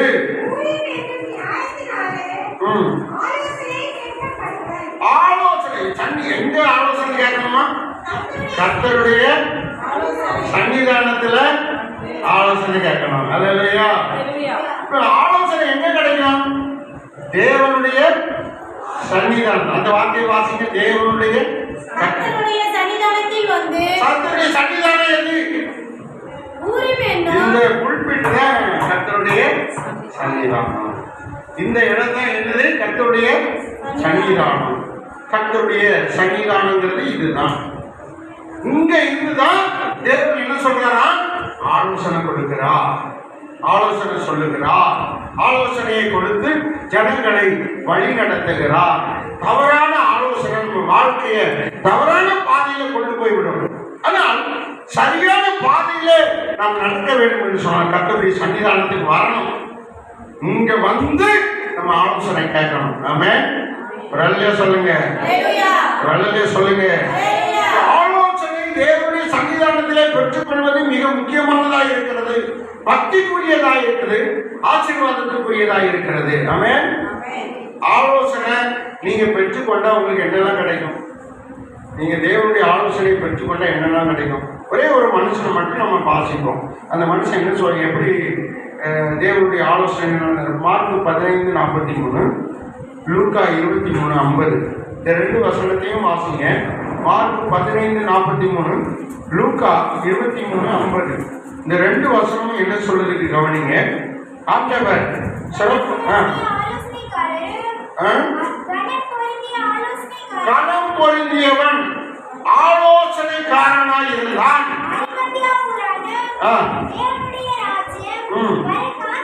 தேவனுடைய ராஜ்யம் வர காத்திருந்த யோசேப்பு. அல்லேலூயா. இப்ப இயேசு கிறிஸ்து காலத்துல ஒரு யோசேப்பு வாழ்ந்தார். ஆதியாகமத்தில் ஒரு யோசேப்பு வாழ்ந்தார். ஆதியாகமத்தில் உள்ள யோசேப்பு யாருடைய மகன்? யாருடைய மகன்? யாக்கோபுடைய மகன். அல்லேலூயா. ஆபிரகாம், ஈசாக்கு, யாக்கோபு. யாக்கோபுக்கு எத்தனை பிள்ளைகள்? எத்தனை பிள்ளைகள்? பேச மாட்டேங்க. யாக்கோபுக்கு எத்தனை பிள்ளைகள்? தெரியலையா? யாக்கோபுக்கு எத்தனை பிள்ளைகள் தெரியாது. இயேசு கிறிஸ்து சீடருக்கு எத்தனை பேரு? 12. அதே மாதிரி யாக்கோபுக்கு எத்தனை பிள்ளைகள்? 12. ஆமென். 12 கல், 12 இஸ்ரவேல் கோத்திரம். இதெல்லாம் யாக்கோபுடைய பிள்ளைகளை வச்சுதான் 12 கோத்திரம் நியமிச்சாங்க. இஸ்ரவேலர்கள் அப்படின்னா 12 கோத்திரம். அந்த 12 கோத்திரம் யாக்கோபுடைய பிள்ளைகள் பேர் தான். அந்த பேர்ல தான் அந்த யாக்கோபுடைய கோத்திரம் நியமிச்சாங்க. நம்ம இதெல்லாம் நம்ம கற்றுக்கொள்ள வேண்டும். ஏன் கற்றுக்கொள்ளணும்னு சொன்னா, நமக்குள்ளே தெய்வீகம் வளரும்படியாய், தெய்வீகம் நமக்குள்ளே உண்டாகும்படியாய், தேவனுடைய ஆளுகை நமக்குள்ள வரணும்னா முன்பு தேவன் நடத்திய காரியங்களை சிந்தையிலே நாம் கொள்ள வேண்டும். ஆமென்.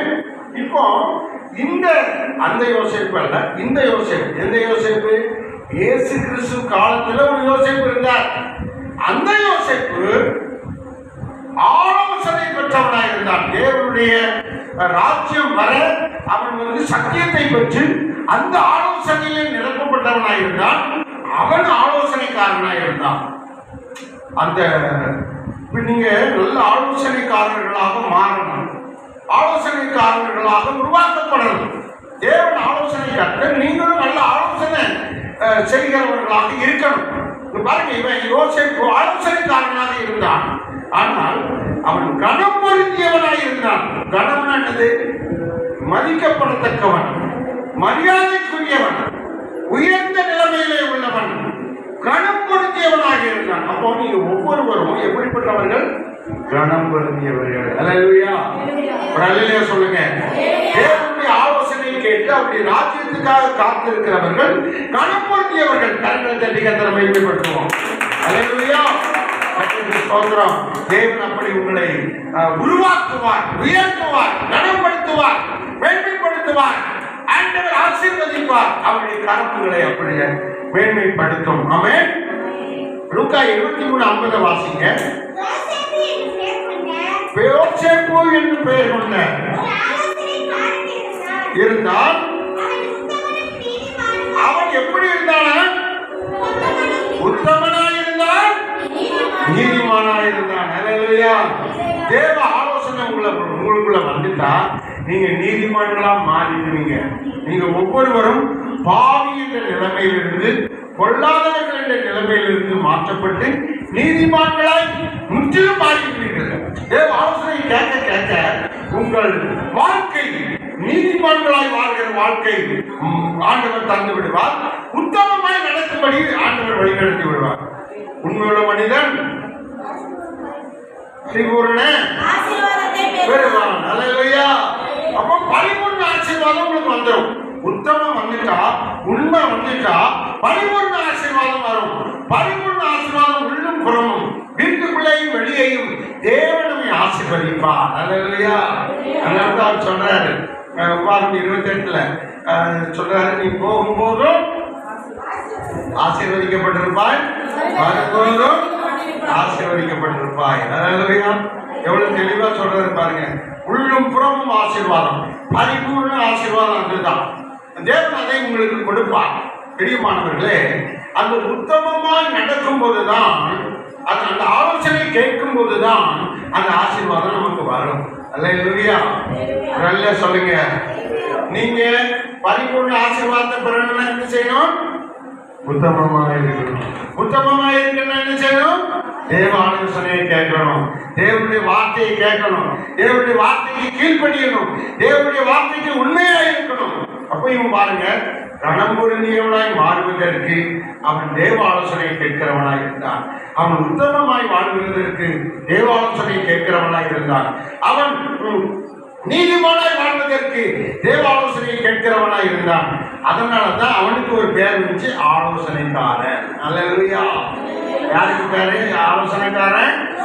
யோசேப்புக்கு ஆலோசனைக்காரன் பேர் இருந்துச்சு. யாராவது தத்தளிச்சு போய் நின்னா அவங்களுக்கு ஆலோசனை நீங்க தான் கொடுக்கணும். நீங்க ஆலோசனை கொடுக்கணும். வீட்டு பக்கத்துல அக்கா இப்படி நோயா இருக்குது, பேயா இருக்கியா, ஒரே சமாதானம் சொல்ல நீங்க ஆலோசனை கொடுக்கணும். என்ன ஆலோசனை கொடுக்கணும்? எப்பா கவலைப்படாதம்மா, பிலிப்பியர்ல 4ஆம் அதிகாரத்துல 6ஆம் வசனத்துல இப்படி சொல்லியிருக்கு. என்ன சொல்லியிருக்குது? நீங்க கவலைப்படாதீங்க, ஒன்றுக்கும் கவலைப்படாதீங்க, ஸ்தோத்திரம் சொல்லுங்க, ஜெபம் பண்ணுங்க சொல்லியிருக்கா இல்லையா? வசனத்தை வாசிங்க. பிலிப்பியர் 4:6. அவங்களுக்கு ஆலோசனை நீங்க தான் கொடுக்கணும். நீங்க ஒன்றுக்கும் கவலைப்படாதீங்க சகோதரி, சகோதரி, நீங்க ஒன்றுக்கும் கவலைப்படாதீங்க. உங்களுடைய பிரச்சனைகள், கவலைகள், போராட்டங்கள், காரியங்கள், கஷ்டங்கள் எல்லாவற்றையும் குறித்து சொல்லுங்க. விண்ணப்பத்தோடு கூட சோத்திரம் சொல்லி ஜெபம் பண்ணி வேண்டுதல் பண்ணி தேவனுக்கு சொல்லுங்க, ஆண்டவருக்கு சொல்லுங்க, கர்த்தருக்கு சொல்லுங்க. எல்லாத்தையும் ஆண்டவர் மாத்திப்பாங்க. எல்லாரும் கரண்டி கர்த்தரை மகிமைப்படுத்துவோம். ஹல்லேலூயா. தேவன் ஆலோசனைக்காரியாய் கர்த்தர் மாற்றுவார். ஏன் அப்படின்னா ஞாயிற்றுக்கிழமை உங்களுக்கு ஆண்டவர் ஆலோசனை சொல்றாரு. ஹல்லேலூயா. இதை நீங்க வாங்கிக் கொள்றீங்க. வாரம் முழுசும் சந்திக்கிற மக்களுக்கு அந்த ஆலோசனை சொல்றீங்க. நம்ம சொல்லும் போது அவர்கள் அந்த ஆலோசனையினாலே மாற்றப்பட்டு தொடப்பட்டு அப்படிதான் சொன்னாங்க. நீங்க விசுவாச பிடியில இருக்கீங்க, உங்க கட்டுகளை கர்த்தர் உடைப்பான். உங்க வீட்டுல சாபம் இருக்குது, அதான் எல்லாத்தையும் விசுவாசம் அடிச்சுக்கிட்டே வரான். நீங்க இந்த இடத்துக்கு வாங்க. கூட்டிட்டு வந்தாரு, ஆண்டவர் ஆலயத்தில் சேர்த்து விட்டாங்க. இப்போ சாவு நின்று போயிட்டு, அழிவு நின்று போயிட்டு, மரணம் நின்று போயிட்டு, ஆண்டவருக்குள்ள அவர் இருக்கிறார். ஒரு இடமெல்லாம் கர்த்தர் என்னை, என் குடும்பத்தை காப்பாற்றினார். நான் உயிரோடு இருக்கிறேன், இல்லை நான் செத்து போயிருப்பேன், என்னுடைய வாழ்க்கை சூனியமாய் போயிருக்கணும்னு சொல்லியிருக்க முடியும். ஆனால் இப்போ பாருங்க, ஆண்டவர் என்னை காப்பாற்றினார், ஆண்டவருடைய நாமத்தினால நான் மீட்கப்பட்டிருக்கிறேன் என்று சொல்லி அவர் சாட்சி சொல்லுகிறார். காரணம் ஆலோசனை மிக அவசியம். ஆமென். பிரியமானவர்களே, அடுத்து தானியேலை குறித்து பாருங்க. தானியேல் 4ஆம் அதிகாரம் 27வது வசனம். யோசேப்பு ஆலோசனைக்காரனாய் இருந்து ஸ்தோத்திரம் கனம் பொருந்தியவனாய் உத்தமனாய் நீதிமானாய் வாழ்ந்தான். அதுபோல தானியேலை குறித்து வாசிக்கும் போது 4:27 சொல்றாரு,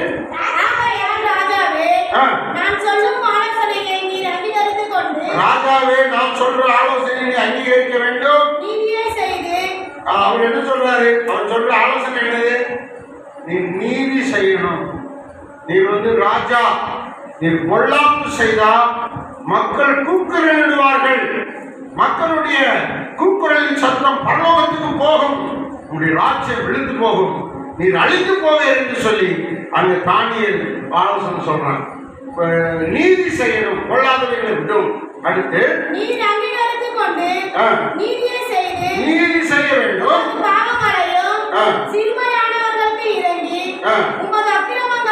அக்கிரமம் செய்யக்கூடாது. நீ செய்த அக்கிரமங்கள் எல்லாம் அகற்றிவிடும். அப்பொழுது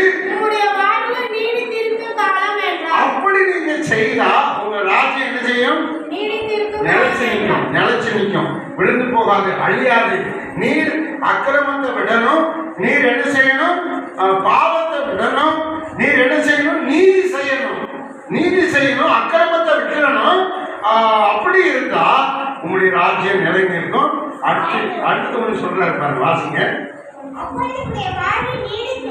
உங்களுடைய வாழ்க்கை நீடித்த வாழ்வாய் இருக்கும், நீடிய வாழ்வாய் இருக்கும். அல்லேலூயா. அப்போ நல்ல கவனிங்க. நீதி செய்தால் அக்கிரமத்தை விட்டு நீதி செய்தால் நம்முடைய வாழ்வு நீடித்த வாழ்வாக இருக்கும். இப்ப இதை யார் சொல்றது அப்படின்னா தானியேல் ராஜாவுக்கு சொல்றாரு. அல்லேலூயா. ஆமென்.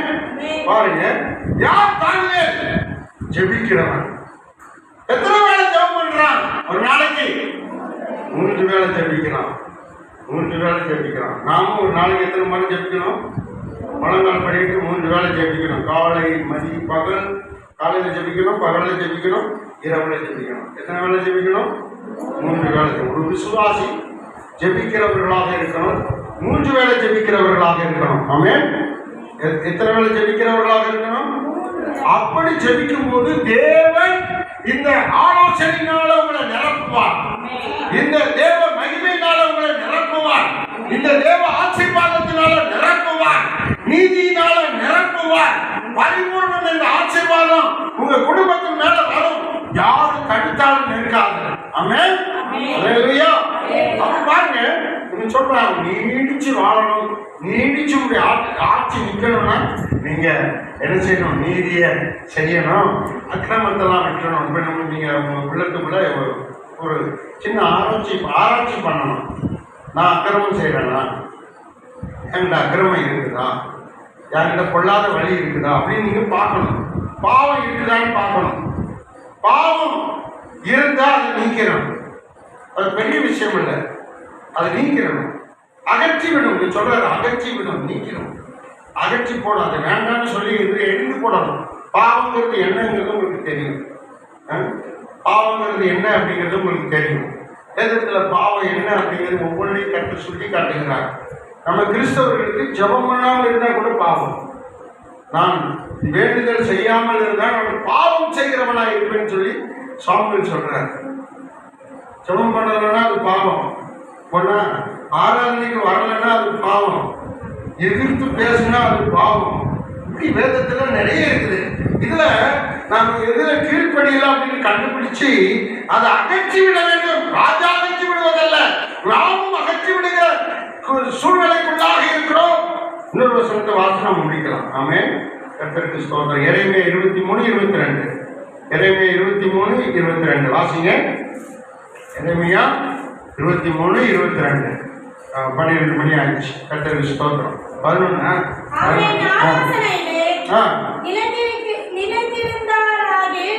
ஆலோசனையிலே நீங்க நிலைத்திருந்தால் அப்பொழுது வார்த்தைகளை அவர்களை கொள்ளாத வழிகளிலிருந்து பாருங்க. ஆலோசனை கேட்கும் போதுதான் கொள்ளாத வழிகளை விட்டு நம்ம திரும்ப முடியும். தேவனிடத்தில் திரும்புகிறவர்களாக இருக்கணும்.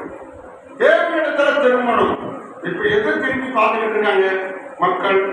டிவியை திரும்பி பார்த்துக்கிட்டு இருக்காங்க, உலகத்தை திரும்பி பார்த்துக்கிட்டு இருக்காங்க, அசுத்தமான வழியில போறவங்க திரும்பி பார்த்துக்கிட்டு இருக்காங்க, மற்றவங்களை திரும்பி பார்த்துக்கிட்டு இருக்காங்க. மற்றவங்களை திரும்பி பார்க்கறத விட்டுட்டு இயேசுவை திரும்பி பார்க்கிறவர்களாக நம்ம மாறணும். முற்றிலும் மாறணும். நம்ம குடும்பம் மாறணும். இப்போ யாரையாவது நீங்க ஆராதனைக்கு வராதவங்களை கூப்பிட்டா அவங்க வேற யாரையாவது வர சொல்லுவாங்க. ஏன்னா அவங்க பார்க்கறது இன்னொரு மனுஷன். நம்ம யாரை பார்க்கணுமா? இயேசுவை தான் பார்க்கணும். அல்லேலூயா. அல்லேலூயா சொல்லுங்க. அல்லேலூயா சொல்லுங்க. இன்னொரு வசனத்துல சொல்லி இருக்குது. லூக்கா 7:30 பாருங்க. நம்ம ஆலோசனையை ஏற்றுக்கொள்ளாவிட்டால் நமக்கு நாமே கேடு உண்டாக்கி கொடுக்கிறோம். பரிசேயரும் நியாய சாஸ்திரிகளாக இருக்கிறவர்களும் யோவான் ஸ்நானகனாலே ஞானசானம் கொடுக்கிற யோவான் ஸ்நானகனாலே ஞானசானம் பெறவில்லை. தங்களுக்கு கேடு உண்டாக தேவனுடைய ஆலோசனையை தள்ளிவிட்டார்கள். பாருங்க, ஞானசானம் பெறலன்னா என்ன வருமா? கேடு வரும். அல்லேலூயா. ஞானசானம் யாரெல்லாம் பெறலையோ அவங்களுக்கு என்ன வரும்? கேடு. அப்போ ஞானஸ்நானம் பெற்றவர்களுக்கு கேடு, தீங்கு, பொல்லாப்பு நீக்கப்பட்டிருக்கிறது. அப்ப ஞானஸ்நானம் பெற்றவர்களுக்கு தேவன் என்ன செய்யறாரு? கேடுகளை நீக்கி ஞானஸ்நானம் பெற்றவர்களுக்கு பாதுகாப்பு கொடுக்கிறார். ஞானஸ்நானம் பெறாதவர்களுக்கு கேடு தீங்கு வைக்கப்பட்டிருக்கிறது என்று வேதம் இங்கே போதிக்கிறது. அதாவது ஞானஸ்நானம் பெறும்போது அதற்குரிய ஆலோசனை வருகிறது. ஞானஸ்நானம் பெற்றவங்க என்ன செய்யணும்? ஞாயிற்றுக்கிழமை ஆராதனைக்கு வரணும். ஞானஸ்நானம் பெற்றவங்க என்ன செய்யணும்? கர்த்தருக்கு காணிக்கை கொடுக்கணும். ஞானஸ்நானம் பெற்றவங்க என்ன செய்யணும்? திறந்து வர வேதம் வாசிக்கணும், ஜெபம் பண்ணணும். ஞானஸ்நானம் பெற்றவங்க என்ன செய்யணும்? ஆண்டவருக்கு தசமம் பாகம் கொடுக்கணும். ஞானஸ்நானம் பெற்றவங்க என்ன செய்யணும்? நல்ல கிறிஸ்தவனா சாட்சியுள்ளவனா இருக்கணும். இதுதான் ஞானஸ்நானம் பெற்றவங்களுக்குள்ள காரியங்கள். இப்படி செய்யும் போது கேடு வரவே வராது, தீங்கு வரவே வராது, பொல்லாப்பு வரவே வராது, ஆபத்து வரவே வராது. கர்த்தர் நித்திய பாதுகாப்பை வைக்கிறார். ஆமென். அல்லேலூயா. எப்படிப்பட்ட பாதுகாப்பு? சங்கீதம் 121 வாசிங்க. அப்படிப்பட்ட பாதுகாப்பை தருகிறார். வாசிங்க சங்கீதம் 121. ஆண்டவர் என்ன சொல்லுகிறார் கவனிங்க. 1ஆம் வசனத்திலிருந்து அப்படியே வாசிங்க. கர்த்தருக்கு ஸ்தோத்திரம். வாசிங்க. எனக்கு ஒத்தாசை வரும் பர்வதங்களுக்கு நேராக என் கண்களை ஏறெடுக்கிறேன். நான் ஜெபித்துக் கொண்டிருக்கிறேன். வானத்தையும் பூமியையும் வானத்தை உண்டாக்கினவர் கர்த்தரிடத்திலிருந்து எனக்கு ஒத்தாசை வரும். அவரிடத்திலிருந்து எனக்கு ஒத்தாசை வரும். அப்படிப்பட்ட பாதுகாப்பு ஆசீர்வாதங்கள் எனக்கு வரும். தொடர்ந்து என் காலை தள்ளாட விட்டார். அவர் என் காலை தள்ளாட விட மாட்டார். உன்னை காக்கிறவர் உறங்கார். அவர் என்னை பாதுகாத்துக் கொண்டிருக்கிறார். உறங்காம பாதுகாக்கிறார். இதோ இஸ்ரவேலை காக்கிறவர் உறங்குவதுமில்லை. இஸ்ரவேலை காக்கிற தேவன் இயேசு கிறிஸ்து இரவும் பகலும் உறங்காமல் உங்களை பாதுகாக்கிறவராக இருக்கிறார். கர்த்தர் உன்னை காக்கிறார். கர்த்தர் தான் உன்னை காக்கிறார். கர்த்தர் உனது வலது பக்கத்தில் உனக்கு நிழலாய் இருக்கிறார். நீங்க வலது பக்கம் திரும்பும் போது உங்க பக்கத்தில் அவர் நிழலாய் இருக்கிறார். பகலிலே வெயிலாகிலும் பகலிலே வெயில், இரவிலே நிலவாகிலும் இரவிலே நிலவு உங்களை சேதப்படுத்தாது இருக்கும்படிக்கு அவர் பாதுகாப்பு தருகிறார். எல்லா தீங்குக்கும் விலக்கி காக்கிறார். எல்லா தீங்குக்கும் எல்லா கேடுகளுக்கும் விலக்கி பாதுகாக்கிறார். ஆத்துமாவை காப்பார். உன்னுடைய ஆத்துமா தேவனை விட்டு பிரியாதபடி இருக்க, தேவனோடு இருக்க, உணர்வுள்ள உத்தம யுகமாய் இருக்க அவருடைய காப்பார். கர்த்தர் உன் போக்கையும் கர்த்தருடைய போக்கையும் உன் வரத்தையும் இது முதல் கொண்டு நீ ஞானஸ்நானம் எடுத்து ரட்சிக்கப்பட்டு சபையிலே பேர் கொடுத்து இங்க ஞானஸ்நான உபதேசத்துக்கு கீழ்ப்படிந்த அது முதல் கொண்டு என்றென்றைக்கும் பாதுகாப்பார். எத்தனை சந்தோஷம் கரங்களை தட்டுங்க. ஞானஸ்நானம் எடுத்தவர்களுக்கு கேடு வராது. எத்தனை பாதுகாப்பும் இருக்கிறது. அந்த லூக்கா 7:30 கர்த்தருக்கு ஸ்தோத்திரம். லூக்கா 7:30 அவர்கள் ஞானஸ்நான ஆலோசனையை தள்ளிவிட்டார்கள், கேடு உண்டாக தள்ளிவிட்டார்கள். பிரியமானவர்களே, ஞானஸ்நானம் எடுக்காதவங்க யாராவது இருந்தா ஞானஸ்நானம் எடுத்துக்கணும். ஞானஸ்நானம் தொட்டி இருக்கா? இல்லை. ஞானஸ்நானம் தொட்டி ஒன்று கட்டணும். அல்லேலூயா. பெரிய தொட்டி கட்டணும். அவன் 16 தண்ணி இறக்குற மாதிரி கட்டிக்கணும். அல்லேலூயா. நமக்கு வேண்டிய தண்ணி சில நேரம் வேணும்னா சேகரித்து வச்சுக்கலாம். ஞானஸ்நானம் கொடுக்கும்போது ஞானஸ்நானம் கொடுத்துக்கலாம். அல்லேலூயா. ஒரு அல்லேலூயா சொல்லுங்க. ஆமென். அல்லேலூயா. நீங்க கவலைப்படாதீங்க. ஞானஸ்நானம் எடுத்த சபையில் அங்கமாக இருக்கிறவங்களுக்கு ஆண்டவர் நிரந்தரமாக தேவன் என்ன வைத்திருக்கிறார்? நிரந்தரமாக கேடு வராதபடிக்கு கர்த்தர் பாதுகாப்பு தருகிறார். என்றென்றைக்கும் பாதுகாக்கிறார். அப்படிதான் சொல்லியிருக்கு. கடைசி வசனம் என்ன சொல்லுது? கடைசி வசனம் 21 கடைசி. சங்கீதம் 121 கடைசி வசனம். இது முதல் கொண்டு என்றென்றைக்கும் காப்பார். அந்த என்றென்றைக்குங்கிற வார்த்தையை அடிக்கொண்டிருக்கார். என்றென்றைக்கும் உங்கள் வாழ்வு காலம் முழுவதும், இயேசுவின் வருகை முழுவதும் அவருடைய பாதுகாப்பு உங்கள் மேல இருக்கும். அவர் பாதுகாப்பார். அல்லேலூயா. அல்லேலூயா.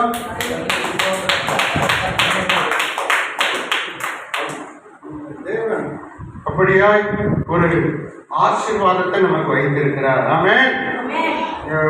ஏசாயா 44:26 நம்ம வாசித்து முடிச்சிடும். ஆமென். கர்த்தருக்கு ஸ்தோத்திரம். வாசிங்க. ஏசாயா 44:26. தேவ ஆலோசனையினால ஆண்டவர் என்ன செய்வார்? அவர் சொன்னதை என் ஊழியக்காரரின் வார்த்தையை நிறைவேற்றி ஆலோசனைகளை நிறைவேற்றி ம். எருசலேம் கட்டப்படுவீர்கள் என்றும் ஆ. யூதாவின் பட்டணங்களுக்கு சொல்லி ஆ. அவர்களின் பாழான ஸ்தலங்களை எடுத்திருப்பார்கள். அல்லேலூயா. ஆமென். பாழான ஸ்தலங்களை எல்லாம் ஆண்டவர் என்ன செய்வார? எழுப்பி விடுவார். உங்க வீட்டுல வருமானம் வராத காரியங்களை ஆண்டவர் மாற்றி செழிப்பை உண்டு பண்ணுவார். பாழான ஸ்தலங்கள் அழிந்து செயலற்று போய் கிடக்கிற இடங்களெல்லாம் உங்களை கட்டி எழுப்பும்படி தேவன் கிருபை செய்வார். ஏன்னா இந்த ஆலயத்தை அவர் தான் கட்டி இருக்கிறார். சகதி 6:13 அவர் கட்டுவார் அப்படின்னு சொன்னாரு, கட்டிட்டார். அவர் ஆளுகை செய்வார் என்று சொன்னாரு, அவர் ஆளுகை செய்து விட்டார்.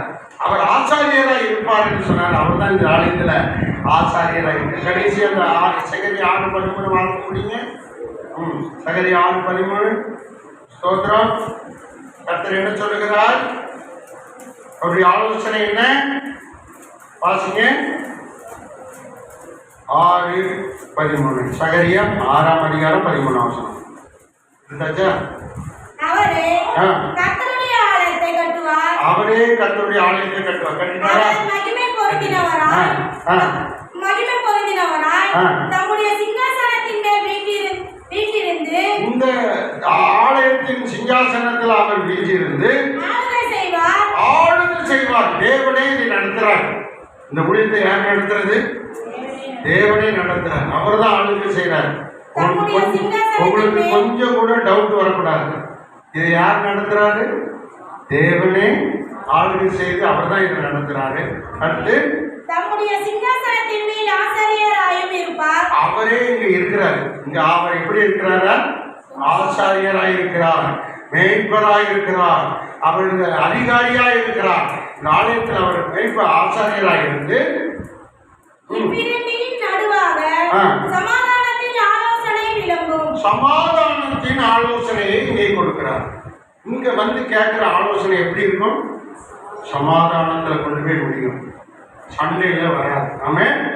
தேவன் உங்களை இப்படிப்பட்ட ஆசீர்வாதத்தின் ஆலோசனையினால, சமாதானத்தின் ஆலோசனையினால, நித்திய ஆலோசனையினால, உங்களை பூர்வ ஆலோசனையினால் நிரப்பி உங்களை தேவன் உருவாக்கி அழிவுக்கு விலக்கி பாதுகாத்து ஆண்டவர் தம்முடைய ராஜ்யத்தை காத்திருக்கும்படி உங்களை ஆயத்தப்படுத்துகிறார். அல்லேலூயா. அல்லேலூயா சொல்லுங்க. அல்லேலூயா சொல்லுங்க. சர்ச்சுக்கு போனியா? போனேன். ஆண்டவர் பேசினாரா? பேசினாரு. என்ன பேசினாரு சொல்ல தெரியும். ஆவியானவர் ஆலோசனை அருள்வார். அந்த செய்தியை கேட்டோம். சரி, அங்க என்ன நடந்துச்சு? அங்க ஒருவர் வந்தாரு. அவங்க கூட்டுற பிசாசு பண்ண போட்டான், அவங்க தாத்தனை பிசாசு பண்ண போட்டான், அவங்க அப்பா அவங்க பெரியப்பாவை பிசாசு பண்ண போட்டான். ஆனா இவர் பயந்தாரு, ஆண்டவர்கிட்ட வந்தாரு. இப்போ அவரு உயிரோடு இருக்கிறாரு. அதான் சாட்சி நீங்க சொல்லணும், மற்றவங்கிட்ட சொல்லணும். ஒரு சாட்சி சொல்லணும், ஒரு வசனம் சொல்லணும். மற்றவங்கிட்ட சொல்லி அவங்களை நீ வா, அழைத்துட்டு வா, ஒரு நாள் சமாதானம் தருவான்னு சொல்லி கூப்பிடணும்.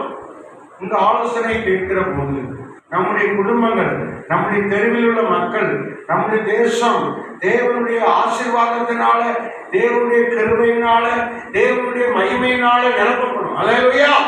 கரங்களை தட்டி கர்த்தரை மகிமைப்படுத்துவோம். ஆலோசனை கேட்டா உங்களுக்கு என்ன நடக்குங்க? கணம் பொருந்திய வாழ்க்கை, உத்தம வாழ்க்கை. உத்தம வாழ்க்கை என்ன கொண்டு வரும்? பரிபூர்ண ஆசீர்வாதம். பிறகு நீதியின் பாதை. அல்லேலூயா. ஆமா, நீதியின் பாதை. நீங்க ஆலோசனைக்காரர்களா மாறுவீங்க. தேவன் உங்களை கொண்டு பெரிய காரியங்களை செய்வார். அல்லேலூயா. தானியேல் சாதாரண ஜெபிக்கிற மனுஷன், ஆனா அவருடைய ஆலோசனையினால இந்த தேசம் பாதுகாக்கப்பட்டது, இந்த தேசம் வழிநடத்தப்பட்டது.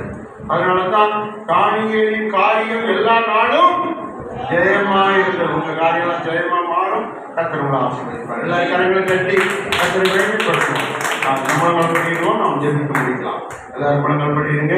ஒரு ஜெபத்தை ஏற்படும். நல்ல தகப்பனே உமக்கு ஸ்தோத்திரம், ஸ்தோத்திரம், ஸ்தோத்திரம், ஸ்தோத்திரம். எல்லாரும் கண்களை மூடி ஒரு நிமிஷம் ஸ்தோத்திரம் சொல்லுங்க. நீ சொன்ன ஆலோசனைக்காக ஸ்தோத்திரம். எனக்கு கணம் போற்றிய வாழ்க்கை, பரிபூர்ண வாழ்க்கை, பரிசுத்த வாழ்க்கை, அழிவில்லாத வாழ்க்கை, பாதுகாப்பான வாழ்க்கை, நீர் எங்களுக்கு தந்ததற்காக ஸ்தோத்திரம்னு சொல்லி எல்லாரும் கண்களை மூடி ஆண்டவரை நோக்கி ஜெபிப்போம். ஆண்டவரை ஆசீர்வதி, ஒவ்வொருவரையும் ஆசீர்வதி, ஒவ்வொருவரும் மீது உடைய கரத்தை நீட்டி தொட்டு ஆசீர்வதித்து உடைய பிள்ளைகளை உடைய ஆசீர்வாதங்களாலும் பாதுகாப்பினாலும் அன்பினாலும் ஆண்டவருடைய ஆலோசனையினாலும் நிரப்புங்க, ஆசீர்வதிங்க. நாட்கள் நம்முடைய பிள்ளைகள் என்ன வேதனையோடு வந்திருக்கிறார்களோ அந்த வேதனைகள் நீங்கட்டும், என்ன வியாதியோடு வந்திருக்கிறார்களோ அந்த வியாதிகள் நீங்கட்டும், என்ன கஷ்டத்தோடு வந்திருக்கிறார்களோ அந்த கஷ்டங்கள் நீங்கட்டும், என்ன ஆண்டவரே மன கவலையோடு வந்திருக்கிறார்களோ அந்த கவலையெல்லாம் மாறட்டும். ஆண்டவரே ஒவ்வொருவரையும் தனித்தனியாக பேர் பெயராய் தொட்டு ஆசீர்வதிங்க. அவர்கள் வீடு, அவர்கள் பிள்ளைகள், அவருடைய கணவன்மார்கள், அவருடைய உறவுகள், உடன்பிறப்புகள் எல்லாரும் ரட்சிப்புகளாய் மாறட்டும். ஆண்டவரே இந்த சத்தியத்துக்குள்ளாய் மாறட்டும். இந்த சத்தியத்தை அறிந்து அவருடைய வாழ்க்கை விடுதலை பெறட்டும். சத்தியத்தை அறிவீர்கள், சத்தியம் உங்களை விடுதலையாக்கும். அந்த விடுதலை எல்லாருக்கும் கிடைக்கட்டும். ஆண்டவரே சபையை நிரப்பும், ஆத்துமாக்களால் நிரப்பும். பாஸ்டர் பெஞ்சமின் அவர்களை, பாஸ்டர்மாவை, பிள்ளைகளை ஆசீர்வதிங்க. ஆண்டவரே இந்த எல்லை முழுவதும் உடைய சமூகம் இருக்கட்டும், உடைய மகிமை இருக்கட்டும், உடைய ஆசீர்வாதம் இருக்கட்டும். ஆண்டவரே என்றும் குறையாத உங்களுடைய செழிப்பு, ஐஸ்வர்யம், ஆண்டவரே பாதுகாப்பு, ஆண்டவரே சாட்சியின் மகிமை பிரசன்னம் இருக்கட்டும். தேவன் தொடர்ந்து பொறுப்படுத்திக் இயேசுவின் நாமத்தில் ஜெபிக்கிறேன்.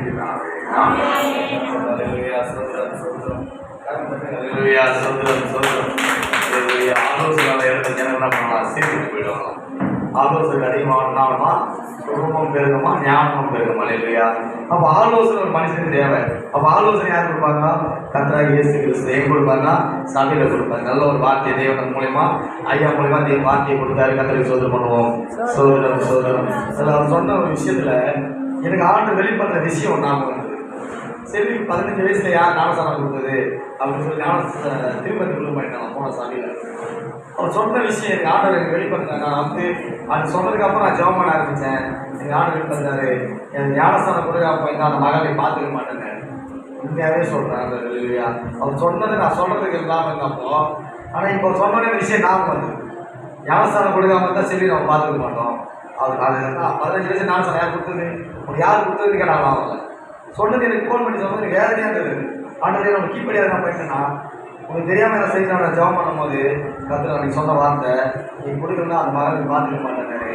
ஆனால் உண்மையாகவே இந்த வசனமும் இப்போ அந்த நேரம் நாற்பது வந்து இப்போ 40 இல்லையா? ஞானஸ்தானம் என்ன பண்ணிருப்பாளா, இந்த சீர்கெட்டு போயிருப்பான். அந்த சீர்கெட்டு போவதுக்கு தேவனோட பாதுகாக்கிறதா கர்த்தருடைய கிருபை நம்மளோட இருக்குது. நம்ம ஞானஸ்தானம் ஒவ்வொரு மனுஷன் பெற்றுக்கொள்ள மாட்டோம்ல, ஞானஸ்தானம் பெற்றுக்கொண்டு நம்ம எல்லாம் எங்கே வரணும்? தேவாலயத்தை தேடி ஒழுங்க கரிமா வந்து வரணும். எல்லாருக்காக ஜெபம் பண்ணுங்க. முதல்ல நாம குடும்பமா வந்தா அக்கம் பக்கம்லாம் வருவாங்க. நாம வாய்கள், நம்மளோட செயல்கள், நம்மளோட சிந்தனைகள் சீர்பட்டுனா மற்றவங்களாம் சீர்படுவாங்க. நம்ம எதுவுமே சரி பண்ணலாம், மற்ற யாருமே சரிப்படுத்த முடியாது, யாருமே சரிப்படுத்த முடியாது. உன்னை பார்த்து தான் கிறிஸ்துவ வளரும். நான் கிறிஸ்துவன்னு சொல்றது இல்லையா? அப்ப நீ உனக்குள்ள கிறிஸ்துவ வெளிப்படணும்.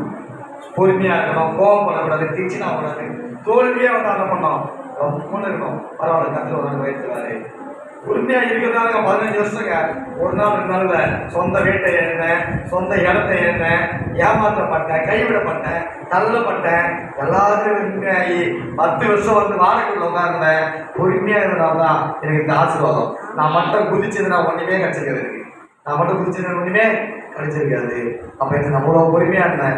சொந்த ஊர்ல 10 வருஷம், பிறந்த மண்ணில் 10 வருஷம் வாடகையில் உட்காந்து எவ்வளோ கேலி, எவ்வளோ கிண்டல், எவ்வளோ அசிங்கப்பட்டிருப்பேன்.